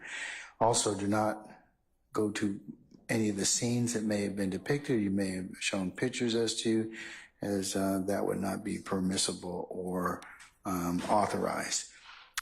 Also, as you're sitting back there in your headquarters, remember it will be a violation for you to recap or otherwise handicap the testimony by saying, hey, what do you think about such and such? Or speculate as to what we were doing out here. Remember, that's not authorized by you as a body. You can consider the case only when it's properly submitted to you, and the court gives you the appropriate instructions on how you're supposed to begin that process. All right, and then, ladies and gentlemen, if anybody, third party or otherwise, tries to reach out to you, you remember what your duty is to let myself and Sergeant Ingram know immediately that some type of contact has been attempted, either via social media, be any others, emails, or any other, or in person. But that would be your duty to tell us about that. And then thank you for your extreme patience that you've given us and will continue to give us through the resolution of this matter, okay? All right. For those of you who are moms or grandmas or aunties and will celebrate Mother's Day this weekend, on behalf of all the parties here, I wish all of you and your families a happy Mother's Day. Thank you. All right. Is there any minister inquiry you have of me?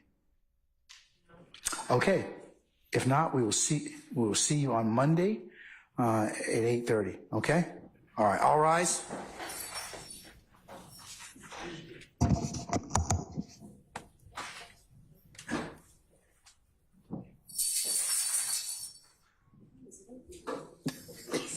You slept enough. He's looking at me like, what's the deal? All right, ladies and gentlemen, please be seated. Our jury has left us. Okay, from our conversations at the bench, is it the state's intention to call Detective Racy next? Yes. Okay. First thing, is he going to testify on camera or off camera? Just one moment. So,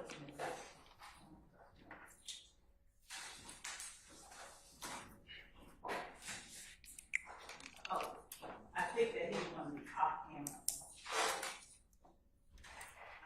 Getting confirmation because of his status in law enforcement. Is he still employed as a law enforcement officer? in a use capacity. He's an undercover.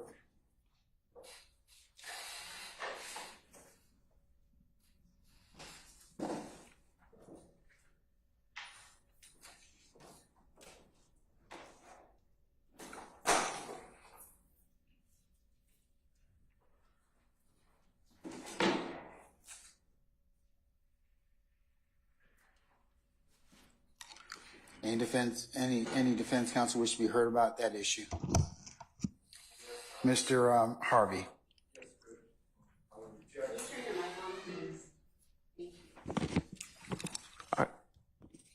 Is it on? Okay. It's on. I would object to him testifying off camera. I haven't heard any reason that suggests that the constitutional rights of an open trial should be curtailed. Okay. Anyone else? All right, Mr. Harvey. I'm going to, over your objection, given the fact that he's an undercover officer, I'll permit him to testify in this open forum, but he just won't be videoed. He will still be audioed and otherwise. All right. Okay, what specific issues do we need to talk about in terms of, are there any videos or any other evidence that we need to the court needs to look at? Judge, I don't think that there are, other than I think the one that Mr. Adams brought up, the third Jeffrey Williams video. Is that one going to be shown through Detective Racy? That one may be shown through Detective Racy. All right, I'll need to take a look at that one. But what about any other videos or pictures or social media posts or anything like that? There are other social media posts, Your Honor, if the court would permit me just one moment to look through our list of exhibits for those matters. Just 1 second. All right.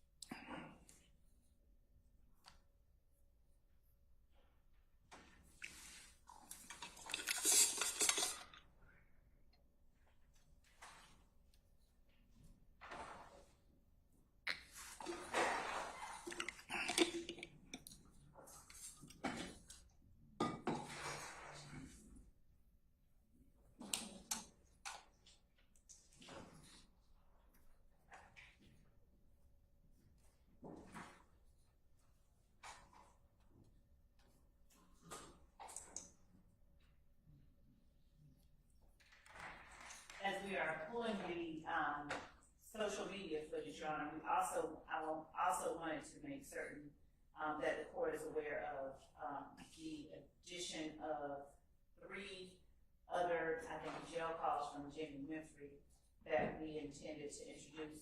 But I also wanted to, if I can, just instruct everyone on the record how to access it without us having to convert them so that it's clear. You don't have to have extra stuff. I can tell everybody how to do that. The last time that you attempted to do that, or your office attempt, okay. See how she sold you out that quick, Mr. Atkins? All right. Just wanted to point that out to you, all right? Last time we had some challenges with that video conversion. So can we ensure that that gets done so that everyone within the sound of my voice in this courtroom can go ahead and access that? Yes. And if they have specific objections, they can be flagged? Yes, it's not a conversion, but I'll do that all after, or I'll just sort of do a little round table. And I'll also tell Mr. Kearns how to access it without it being converted with the media that you have. How long are these 3 jail calls? I think about 15 minutes each. We're converting them anyway, the 3 of them, but I still wanted to make the court aware. It would be helpful if you did that so I could listen to them beforehand. We're doing that. As a matter of fact, that is what is being worked on. And when will that be done by? We can have that by in the morning, Your Honor, if that's okay with the court, so that after. In the morning by what time, madam? 11 o'clock.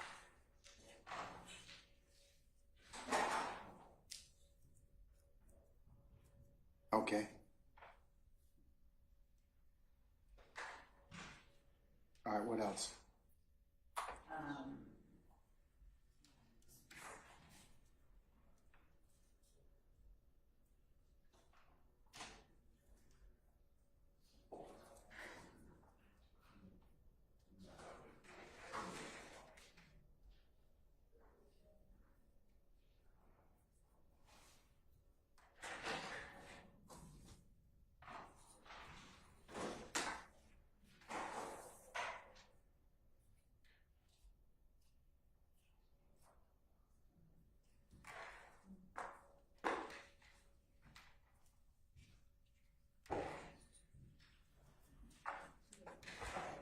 Your Honor, Ms. Hilton just informed me that He being who? he being Detective Racy, he does not mind being filmed, so we can withdraw the need to not have him on camera. Okay, then, and you can let our media friends know, as of who's ever here on Monday, that he may be on camera. So that satisfies one issue. All right, and then so the 3 jail calls you're gonna make available, make sure everyone can play or give instructions. Yes. By 11 o'clock tomorrow. Yes, we're gonna rip them before, yes, by 11 o'clock, and I will show everyone at the end of today how to play them without us converting them. I'm gonna give them to them before 11 o'clock tomorrow. All right, okay. Anyone else? About Racy. yes. Okay.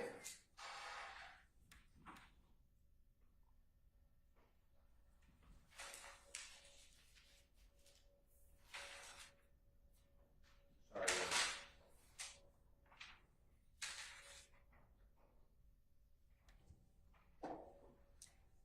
Okay.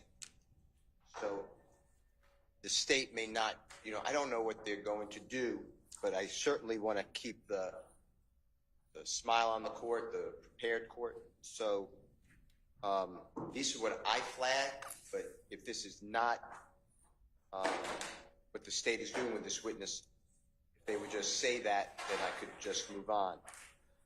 First thing is, it's July 15, 2015. Over objection, this honorable court is admitting a DeKalb County in custody statement to an ATF agent, Cunningham, and Detective Racy. Racy, I think, is R-A-I-C-C-I. Oh, SS, not CC, not Colette. SS. Samantha. I've asked for, I put in writing, I filed a motion, I could give you the date, but it was months ago.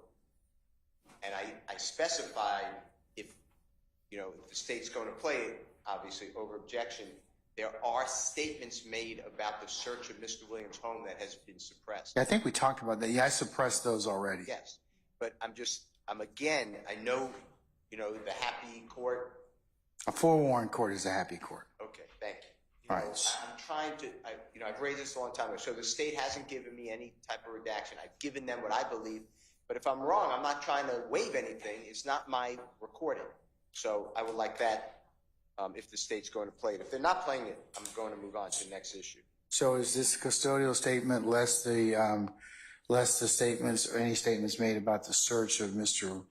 Williams' home? Is there going to be any other issues I need to take up? No, Your Honor, there will be none. No. Okay, so you've done the redaction? So, Your Honor, 2 things. One, we don't know the court just denied the motion to suppress the statements, and we have. I'd said that a long time ago. Right, that's what I'm saying. Mr. Steele said that the court admitted over his objection. We're not saying that we're necessarily even playing the statement, but if we did, it would be with all of those redactions, and of course, we would give to counsel the copy of it before we even. All right, let's just do that now so that there's not a problem, okay? Because look, it's better and for smooth of ease of presentation for them to have that redaction And if there's any objection to the redaction, or is there something else that needs to be redacted, which sometimes happens, things are, omitted by accident, and that won't be a problem or an issue. So can we do that? Can you turn that over by tomorrow? Yes. Okay. All right. Okay. All right. Next. Okay, so you ordered that all jail calls that the state intends to use at trial be given to us. We were given 2. Let me rephrase. We were given thousands of jail calls, but the state identified 2 that they shared with Salvo Court and us. So on those 2 that we already have, one of them has Miss Diop, that's D-I-O-P, is her last name.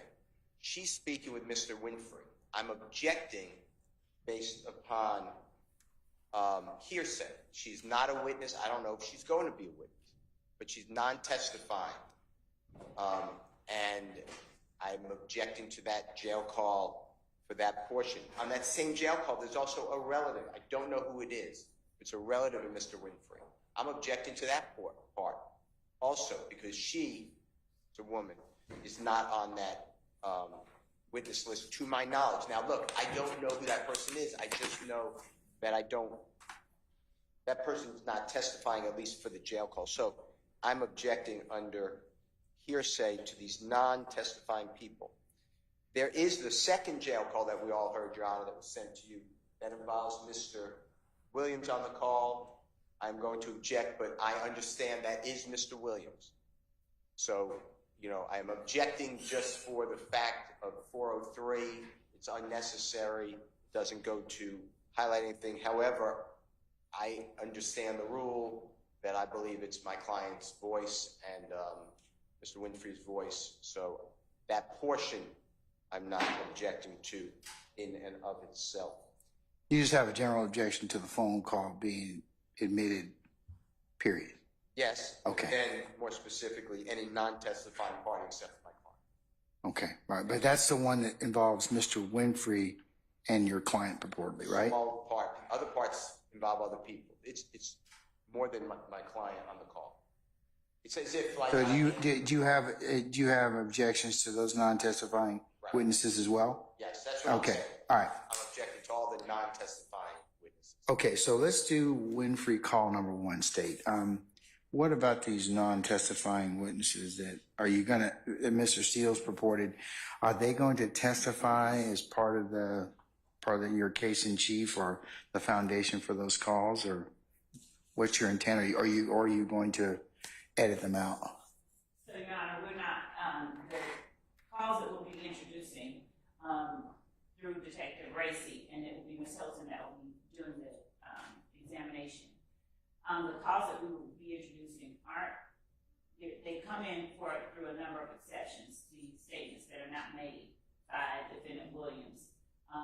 What about the non-speaking witnesses that are not, or non-testifying witnesses, not non-speaking, the non-testifying witnesses? Of course, Mr. Winfrey, his statements would be admissible probably as a party opponent, but what about the other people that are there?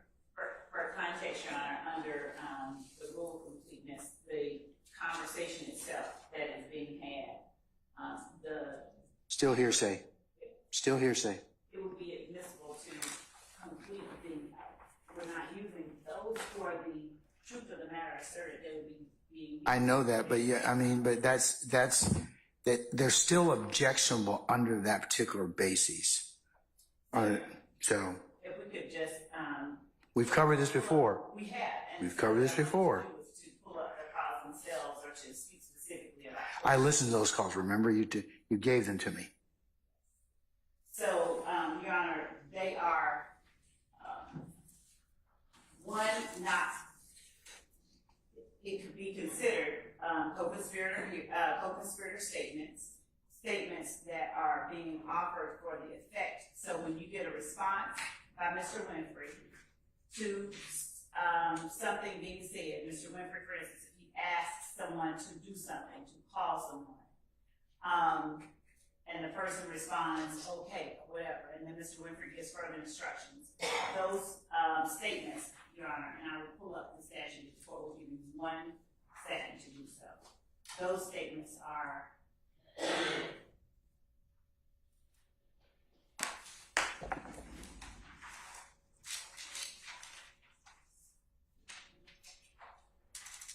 I'm going to pull up the statute.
So in this particular call that we're talking about, Judge, as it stands today, we're looking only to get in Mr. Winfrey's words in response to the request that he is making that he be put on paper so that the police don't think this is some street shit at the end.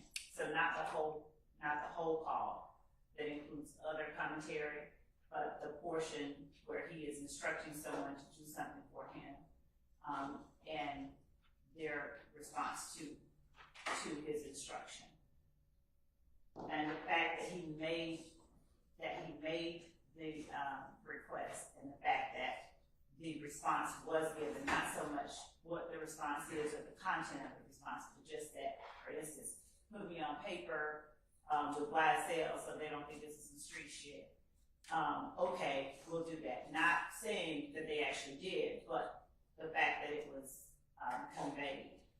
So that portion of the first call. You want to give me the statute? Oh, yes. And how long is that particular portion of the call on call 1? Let's identify it. What date and time was that call? So record can be clear for purposes of our discussion.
All right, Ms. Love. Okay, so Your Honor, This is the first jail call, and what date and time, what date was it made? June 28th, Of what year? 2015, Okay. and And what do you purport to, which section do you want, how long is it in total, and then what section do you want to play? in total, Your Honor, this call is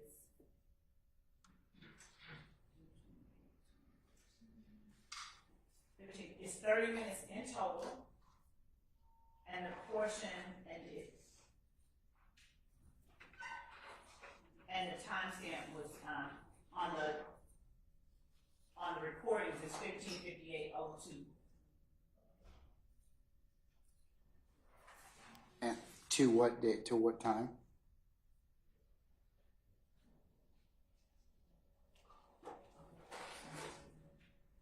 So it's time.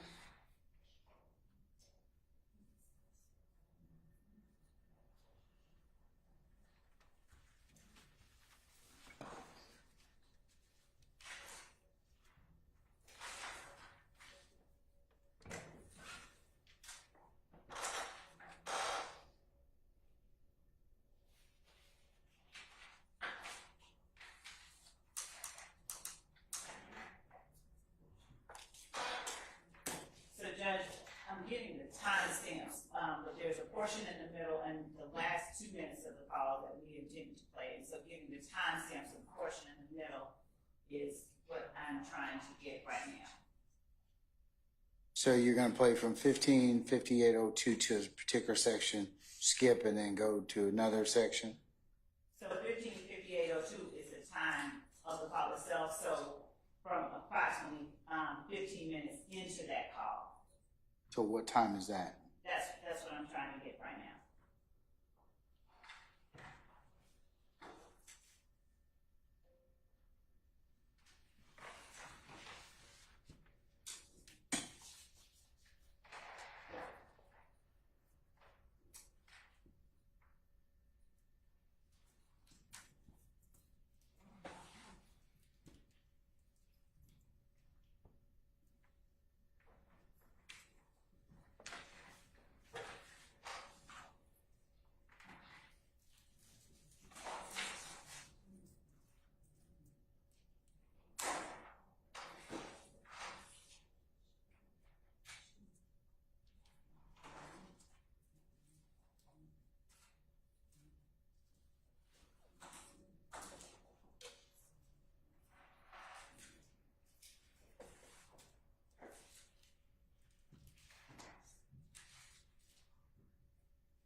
So Judge, for now, because we're trying to get the exact location of it, and we're still working on that, I would ask the court to allow us to come back to the exact location.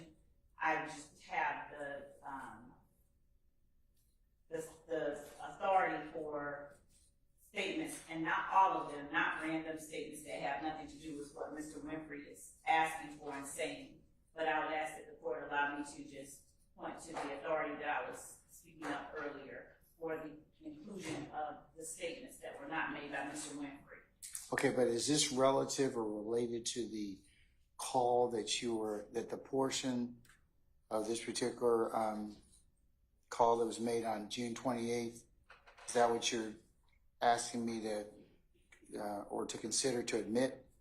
Yes. You know, yes? I think I'm asking. Yeah, you're not asking me to omit, to admit the entirety of the tape, right? Right. We're Okay. not asking to admit the entire. You're asking me to admit a portion of that, a segmented portion, and this case law is relative to why that is admissible with other speakers? Your Honor, yes. So actually, Okay. I would say that the case law is relative or relevant to why the entirety of the call would be admissible. And that case law, Your Honor, I'm actually reading out of my Carlson's Guide to Evidence Authentication. It relates to the statute 801 D2. The issue of whether a non-party statement 24 dash what? It starts out as under 801 D2A talking about a party opposing 24 party dash statement. what? Dash what? Dash 802. 24 dash 4 dash 802. What is it? Oh, 8. I'm sorry. 801 D2A. And after addressing recorded conversations of a party opponent in 801 D2 Alpha, my guide goes on to say that the issue of whether a non-party's statements uttered as part of a recorded conversation with a party opponent are admissible was addressed in a 2023 federal appellate decision. In that case, the defendant was charged with making numerous threats over the internet, and during a telephone call with his girlfriend, the defendant made incriminating concessions, juxtaposing the party admissions of the defendant with the introduction of the girlfriend's statement. The First Circuit Court of Appeals observed statements of a party opponent can thus be offered for their truth. Statements by declarants other than the party opponent can still be admitted in the context of 801 D2 evidence, where such statements are offered for a limited purpose, such as providing an explanation for the party opponent's portion of the conversation, but are not.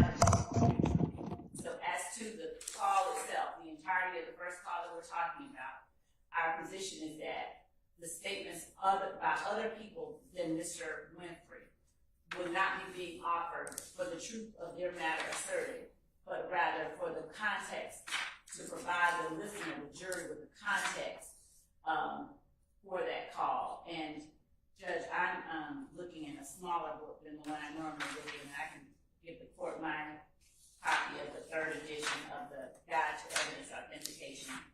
It's on my page 6, and I'll give it to the court.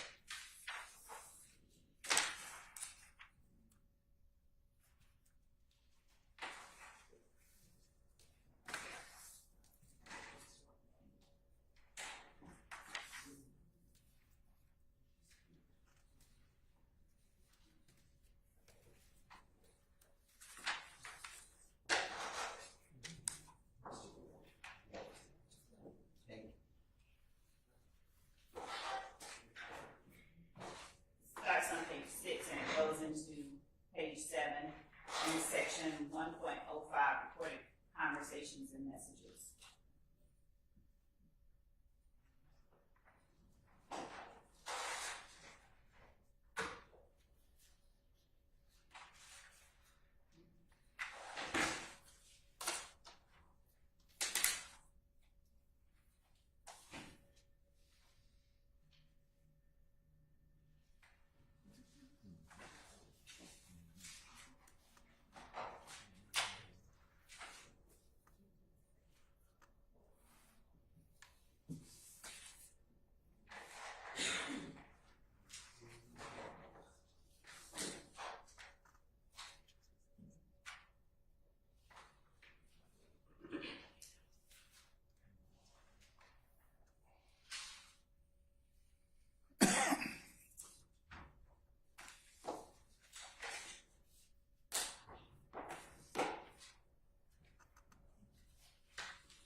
Okay, did you find out which section you'd like to admit, or you're asking the court to consider for admission?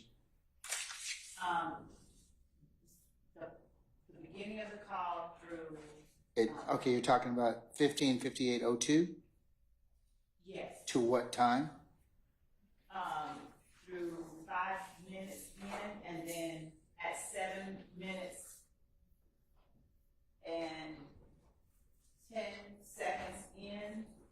So 1 minute to 5 minutes, and then 7 minutes.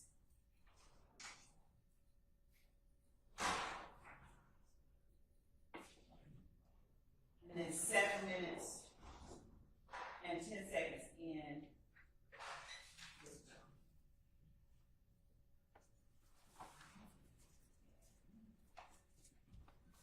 Until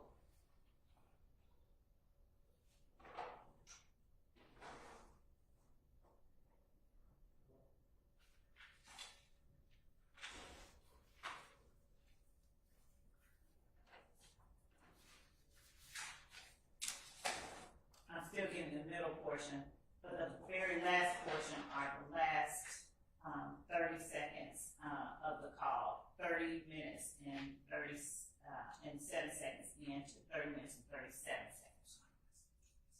That's almost most of the call. Your Honor? That's almost most of the call.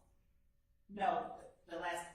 The 30 last seven, seconds. the 7 minutes, 10 seconds to what time? No. You said to the last 30 seconds of the call? That's what you said. I'm So that sorry. would be most of the call. I misspoke. Okay.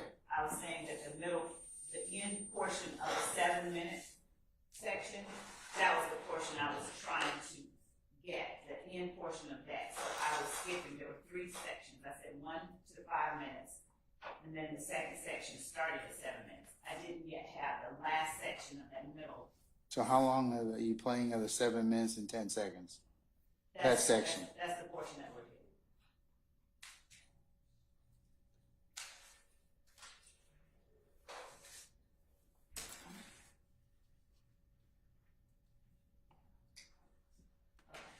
Okay. Actually, skip that 7-minute portion. Go then to. So you're not seeking the 7 minute, 10 second portion? Right. All right. What's the last portion you're seeking? 30 minutes and 7 seconds to 30 minutes and 37 seconds.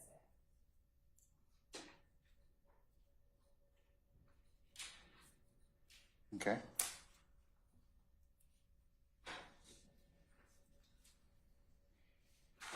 Okay, let me turn to call number 2.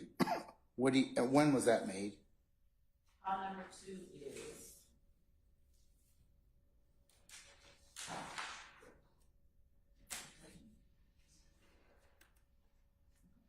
June 13th, 2015 at approximately 17:39 hours. Approximately 5:39 p.m.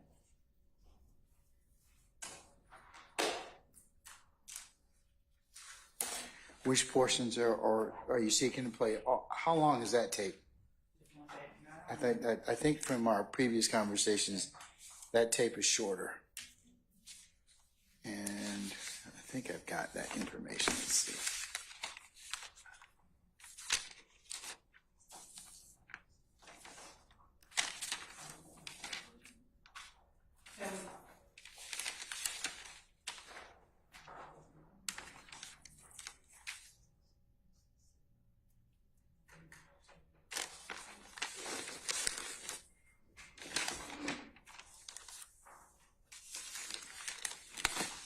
Your Honor, just to further absolutely confuse things, I need to go back to the first call for a minute, for a second, and tell the court about the section in the middle where I thought it was 7 minutes, 8:05 to 8:18 in the first call.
Timex for all of these calls, and we are trying to recover the drives that those are on.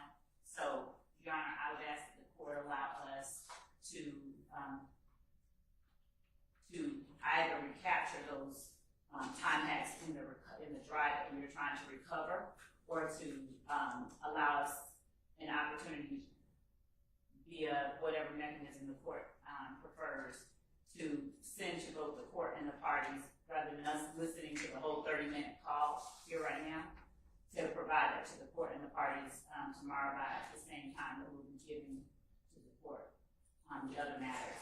As well, we can, if the court permits us, as to the very first one, we can play for the court the 3 sections that we were asking to be admitted now, and then provide the second call for tomorrow. Are you talking about the call that's on June the 13th? Yes. Okay, well, remember, I've listened to the call, so I don't need to listen to them again. I just need to know the legal basis for admissibility. It appears that you've given me, or you fostered that at this point in time that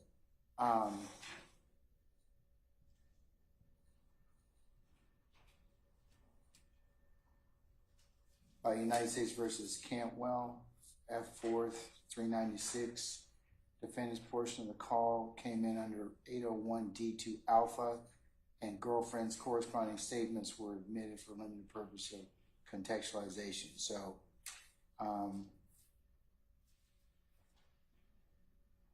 Mr. Steele or Mr. Sharp or anybody else, you have any other response to that? If it's for that limited purpose, or I believe Mr. Adams, or it may have been Mr. Adams that maybe mentioned that, but do you have any response to that in terms of the admissibility of if these are Mr. Winfrey's statements and he's talking to a third party, those statements can come in for contextualization? I respectfully request the court to consider not admitting them. It is, and I need a case for you. But Mr. Winfrey is not a physical person here, so he's the party opponent. So I don't believe that 24-8-801D2A should apply. The context is, yes, that is the rule of completeness. It's also it's non-hearsay because it's just used for context.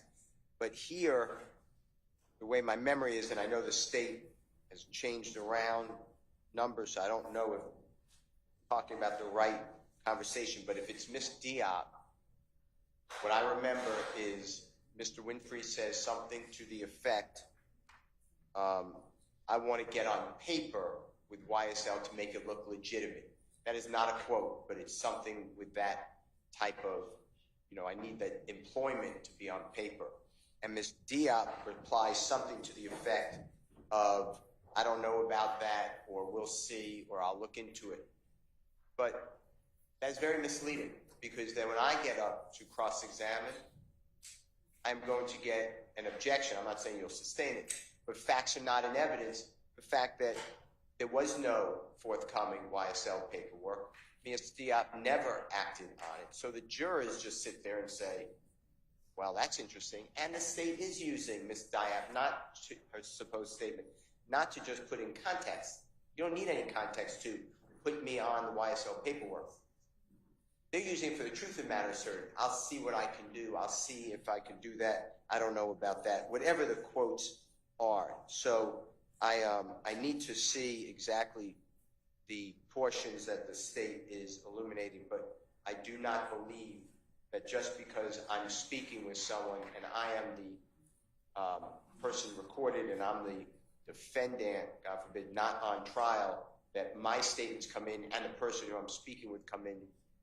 Well, if it's statements of a party opponent, that's what it seems like that they come in for under 801D2 alpha. If he's a party opponent at the trial, but I need to get your case. Could be wrong, but I think the opponent needs to be there. Like if he pled guilty and was not here, let's just assume he's not a pending case because he's a pending case. Let's just, like Mr. Murphy. He pled guilty.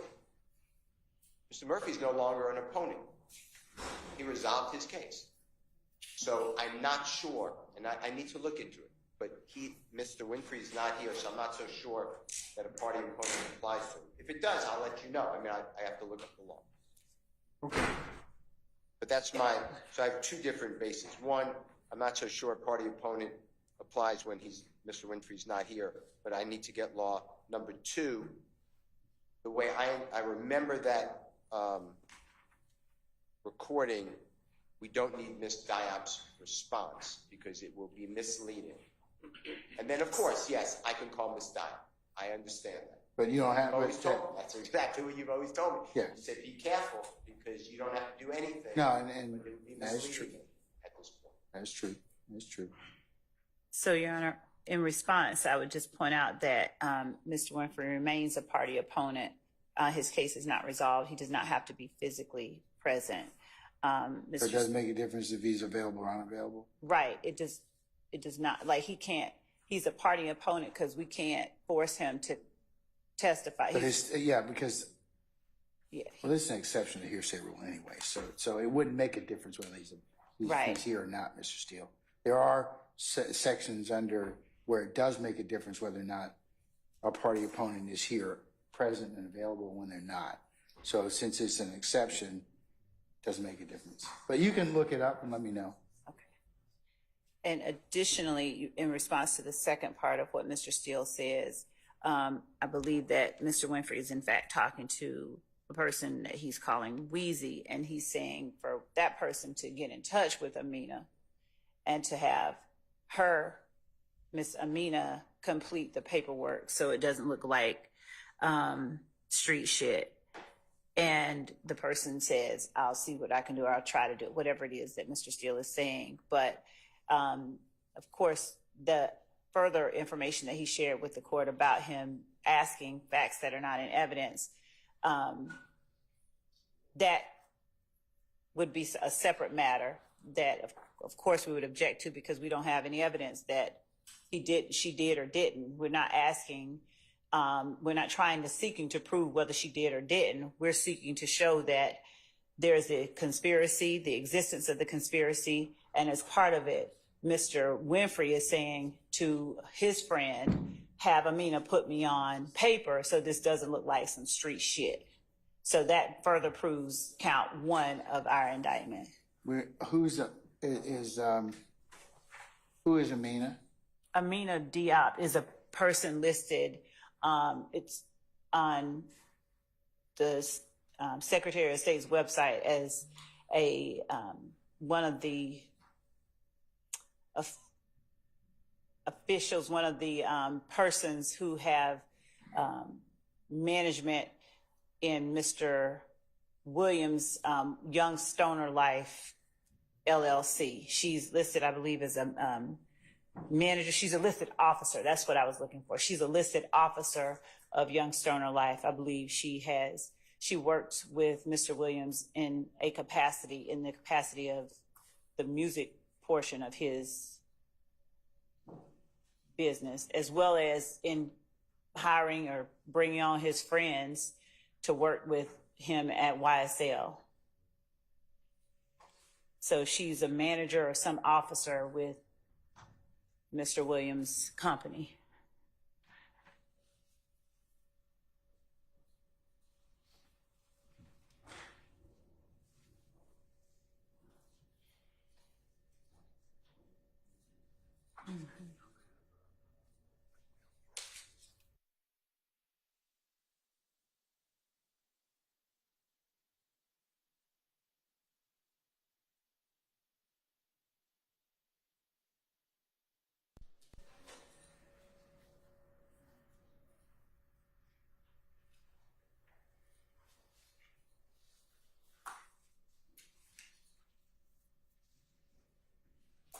Okay.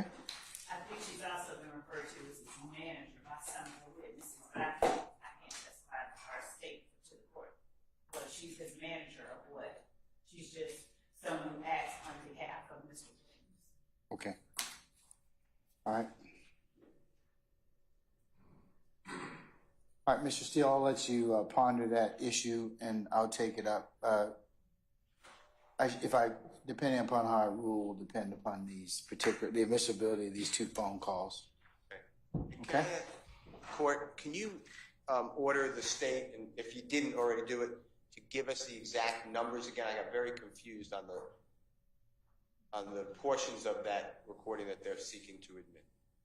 They said they're going to give it to you by tomorrow. Okay, at with 11. the numbers. Tomorrow at 11.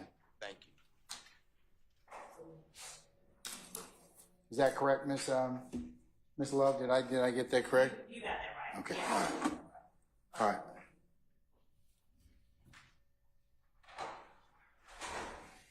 All right. Anything else? I do, Your Honor. So the state announced today that they have 3 more.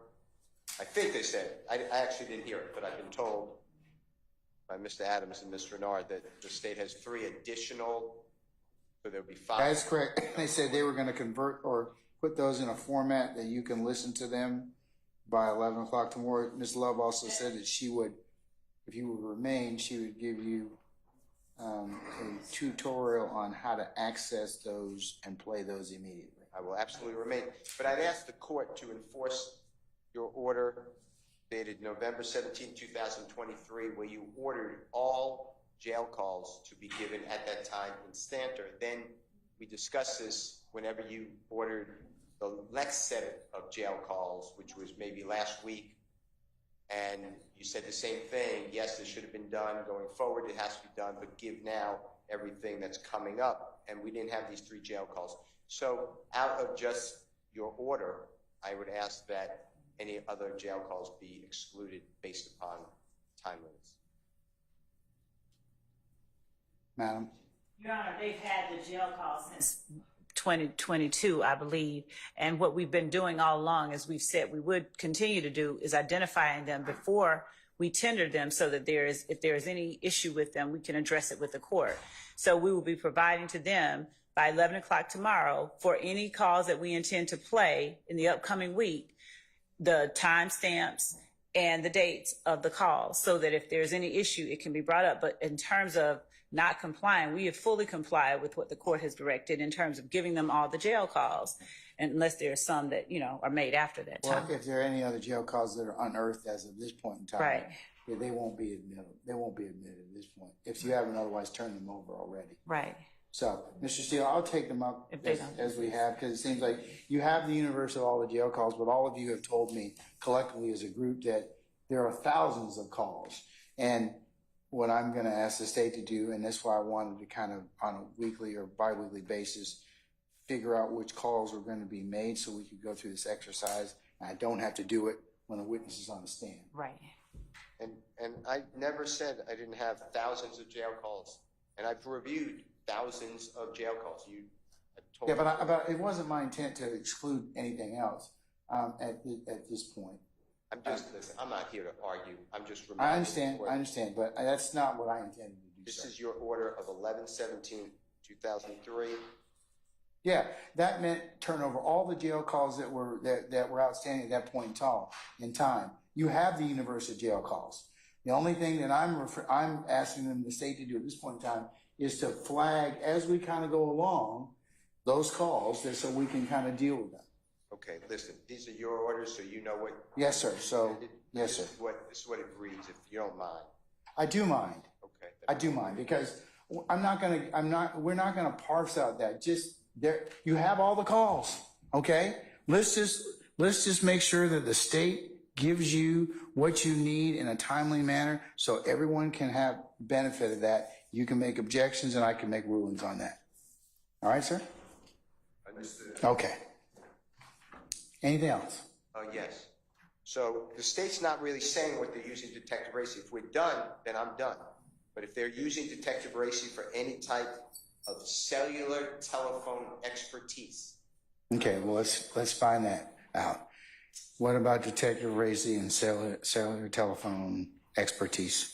Your Honor, as a part of his investigation, he was the lead detective in this case. And as a part of his investigation, well, let me say, as a part of his training as a law enforcement officer, he has learned how to plot cell phones.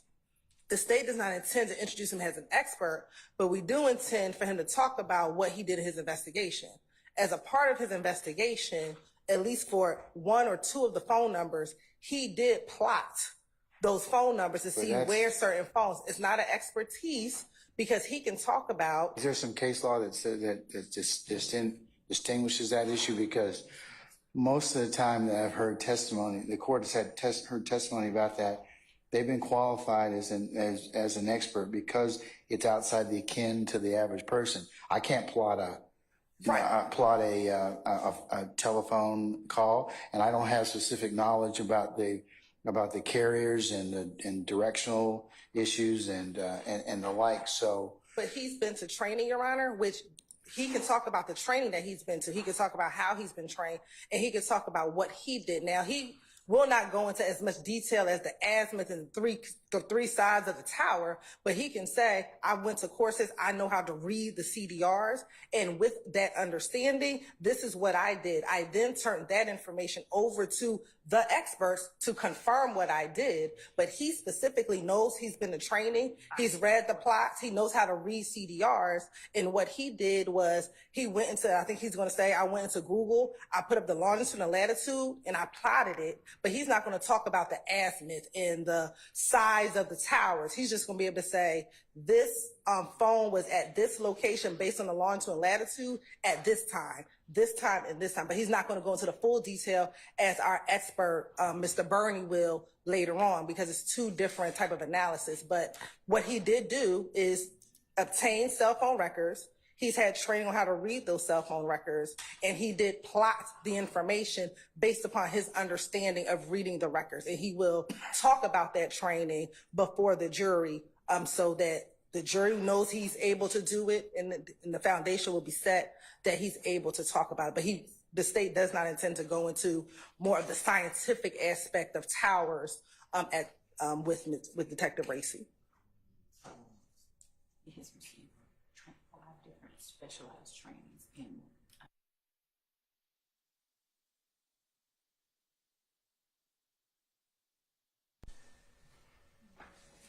courses.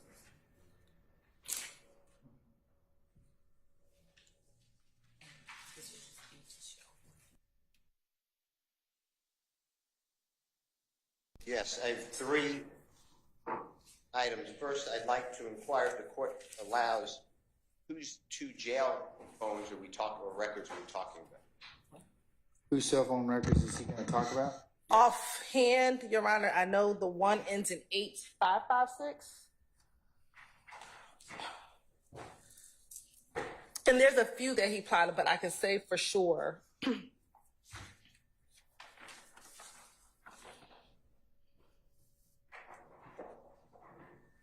Excuse me, 8553. 8553. Yes, the number ending in 8553, as well as the number ending in 3383. Those are 2 for sure that I know that he actually, like I said, figured out the longitude and latitude and put that in like a Google. Okay. Based on his understanding of reading the records and his training, and he had done it multiple times prior to this particular incident.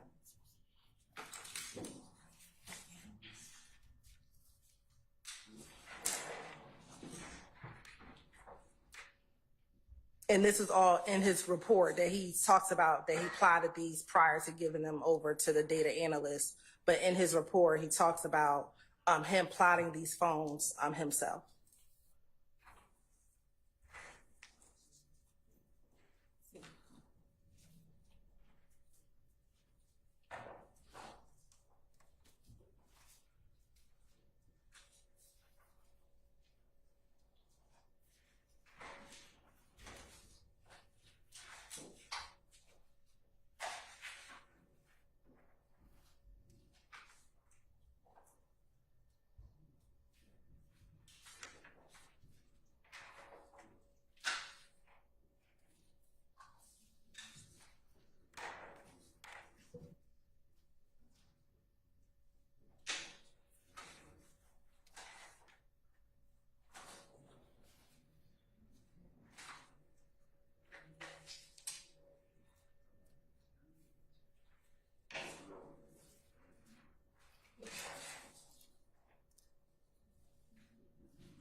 Your Honor, may I step out just for a moment, 1 minute to use the bathroom?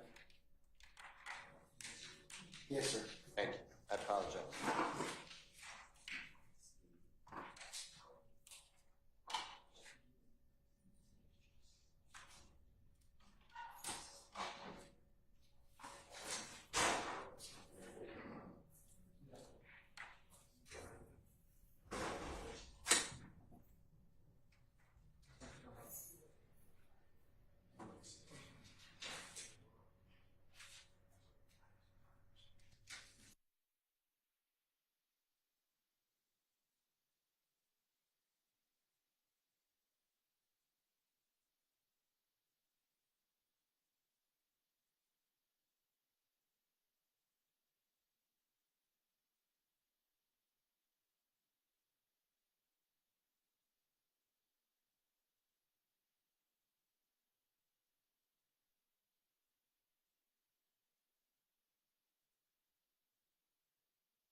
Brown?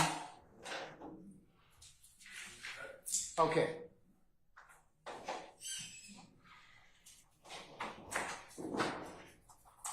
Ms. Hilton, I have taken a look at Moody versus the state. That's at 316 Georgia, 490. 490. 316 Georgia, 490. Moody versus the state. And my concern is, or the court's concern is, that it does fall into the category of expert testimony because it is based upon scientific, technical, or other specialized knowledge. So if you have some case, because this is what it says right in this particular case, Moody, you had two. Moody contends the prosecutor committed misconduct by eliciting from two Fulton County jail nurses and a former county jail officer improper medical opinion testimony designed to rebut his expert testimony. It says under OCGA 24-701 Alpha, Rule 701A, a lay witness may testify in the form of opinions or inferences that are rational based on the witness's perception, helpful to a clear understanding of the determination of fact and issue, and not based on scientific, technical, or other specialized knowledge. So, lay witnesses may draw on their professional experiences to guide their opinions without necessarily being treated as expert witnesses. But in the cell phone folks, that's technical or other specialized knowledge. And I mean, if you qualify for an expert, that's fine. I don't have an issue. Or you got another case which specifically says, hey, folks testifying about cell phone records or plotting. This isn't the first time this kind of evidence is being, evidence being elicited for, in trials. So if you got some other appellate opinion that would be informative to the court, I'll listen to it. But it looks like under Moody, citing Bullard versus the state 307 Georgia 482 at pinpoint 491, it would look like that it would fall under scientific, technical, or specialized knowledge. Thank you, Your Honor. And we can have these next couple of days to look about some case law. That's fine. And I'm saying if that does fall within that category, you could certainly qualify him as an expert, lay the foundation, attempt to qualify him as an expert, and the court will consider that accordingly. Thank you, Your Honor. Yes, Mr. Short. Thank you, Your Honor. One additional concern that I had about Racy, Detective Racy's testimony. As part of this case, we were given ballistic reports, gunshot residue reports, other sorts of reports. Now, the state has not indicated that they're seeking to admit any of this scientific evidence through Racy. But if they are, similarly to how Mr. Steele just addressed the cell phone data, I'm going to be objecting to that. I think it falls under the case that you just cited, but also, Your Honor, it's a confrontation clause issue, and it falls under Bullcoming v. New Mexico, 564 U.S. 647. That's 2011, and that case basically said that scientific expert, you can't just call in another scientific expert who had nothing to do with the testing of the materials, and certainly under that reasoning, you can't just ask the lead detective what the results of some scientific tests were without bringing in the actual scientists who performed the test. Well, without laying foundation as to that, because sometimes that evidence gets admitted independently and then it forms the foundation, because once it's the expert test or the technician testifies about that, say for example it's ballistics or whatever else, then of course you can testify about and I don't know of the state planning to call any of these experts, so I'm just going to say that I'm going to have an issue if they attempt to get into any of these scientific. That would be foundation, and you could certainly object accordingly. Okay. What's that? That would be foundation, and you could certainly object accordingly. Okay. I just wanted to flag that for Your Honor. All right. Okay. Anything else? No. Mr. Steele? Your Honor, and again, I don't know. Again, I don't know if this is an issue, but if the state tries to seek the admission of Mr. Winfrey's certified copy of his guilty plea in Cobb County through this witness. I have concerns, especially with this, because as the court already ordered, but I did not see it, the state is ordered to redact and let us review and then present to the honorable court Mr. Williams' name from the indictment. I would ask the indictment not go back. And again, Well, we deal with that later, but has the redaction occurred? not to my knowledge. Your Honor, there was. I'm sorry. Your Honor, there are two things that I needed to point out to the court. One, the line of questioning of Mr. Lewis by Mr. Adams related completely as to why it is that Mr. Lewis would be suing Jeffrey Williams and YSL when neither of them, or at least not Mr. Williams, was alleged to have been anywhere. So by asking those kind of questions, I know that we approached the bench at some point. And I still have not, I won't admit those. So, right. So we let Mr. Lewis, we didn't ask anything about that. But in terms of the Mr. Williams' name being listed in the indictment, the court has ordered until the court hears further argument or further elucidation on the point that we do certain redactions.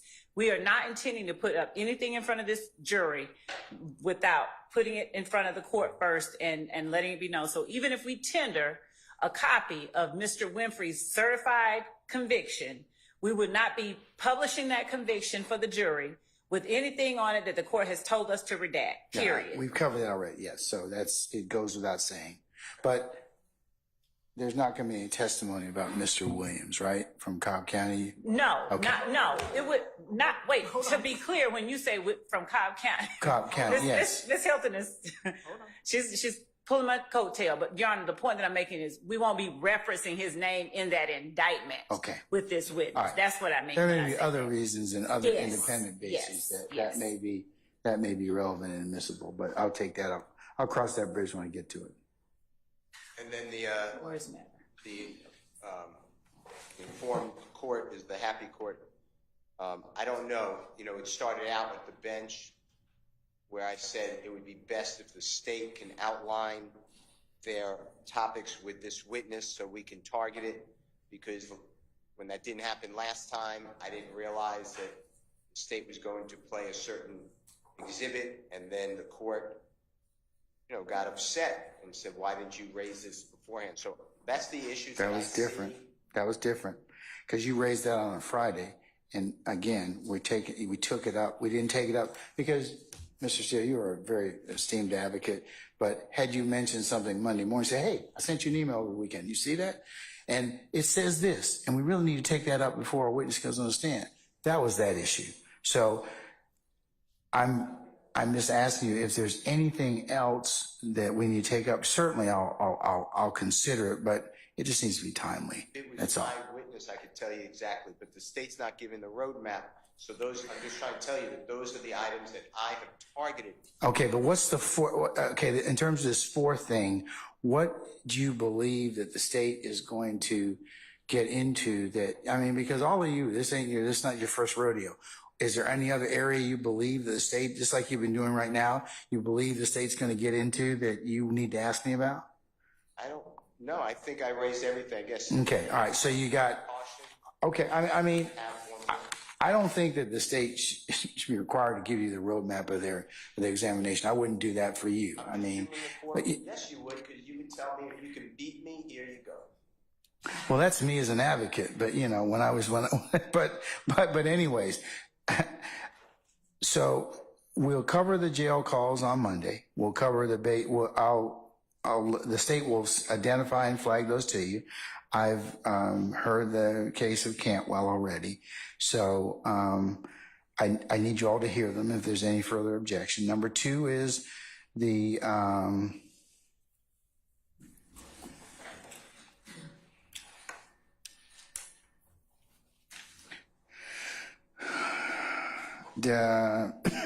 detective or officer Racy's cell phone discussions without being qualify as an expert under Moody versus the state, 316 Georgia 490. The state says they'll research that issue to see if that is proper for him to testify as a lay witness in that respect. 3 is the Mr. Winfrey's certified copy, which has Mr. Williams' name redacted out of it, if the state introduces it in terms of discussion, that will be the only thing that they do. They don't talk about Mr. Williams in this particular document. I have said that Mr. Williams, and maybe reference at another time, given the foundation, subject to a foundation and subject to other additional rulings. So is there anything else, Mr. Steele, at this point? I know you were looking for another one. It was the July 15, 2015 in custody statement. That was when you July 15, 2015 in custody statement. Yes, I think we covered that already.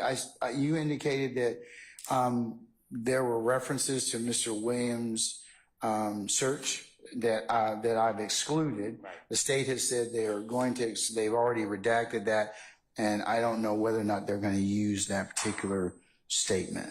Right. They did not, to my knowledge, share the redaction. I know they didn't share redaction with me, so I can't listen to it. But yes, they said they're not sure they're going to.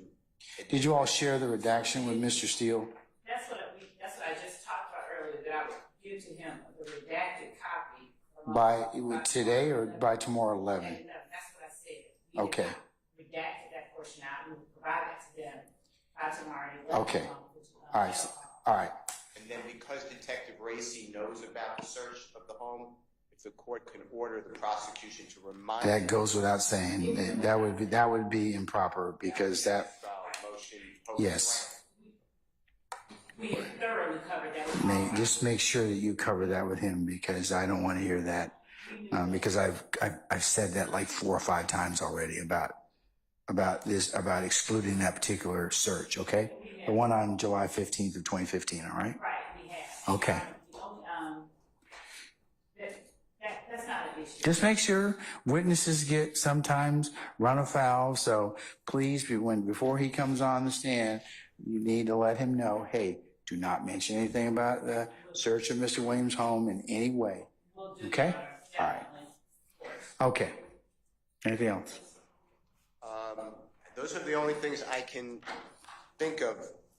Good. Without knowing what the state intends, and they're not revealing their hand, and the court's not requiring it. So that's what I have. Okay, sir. But if we approach the bench and you tell me, why don't you tell us? Because I can't anticipate anything. Well, that would be that, Mr. Steele. I mean, I can't fault you for that, but I do believe you all as seasoned advocates can flag or anticipate 97% of what will be covered. It should be no secret to any of you. And again, as the court has acknowledged and referenced, and will continue to reference that the state bears the burden at this point in time, and the defense doesn't have to present anything. So at this point, this will be helpful because we won't have to spend an hour and 15 minutes in front of our jurors taking this up. Then will we get the update on the witnesses to come if they changed from what we last had by Friday again, even though we're not all together? Yes, Your Honor. We will provide that tomorrow as well. All right. All right, folks. I'll see you on Monday, okay? All right. Happy Mother's Day to you, all of you, and your families, and your moms, grandmas, aunties, and sisters. Okay. All right. Aunties Day.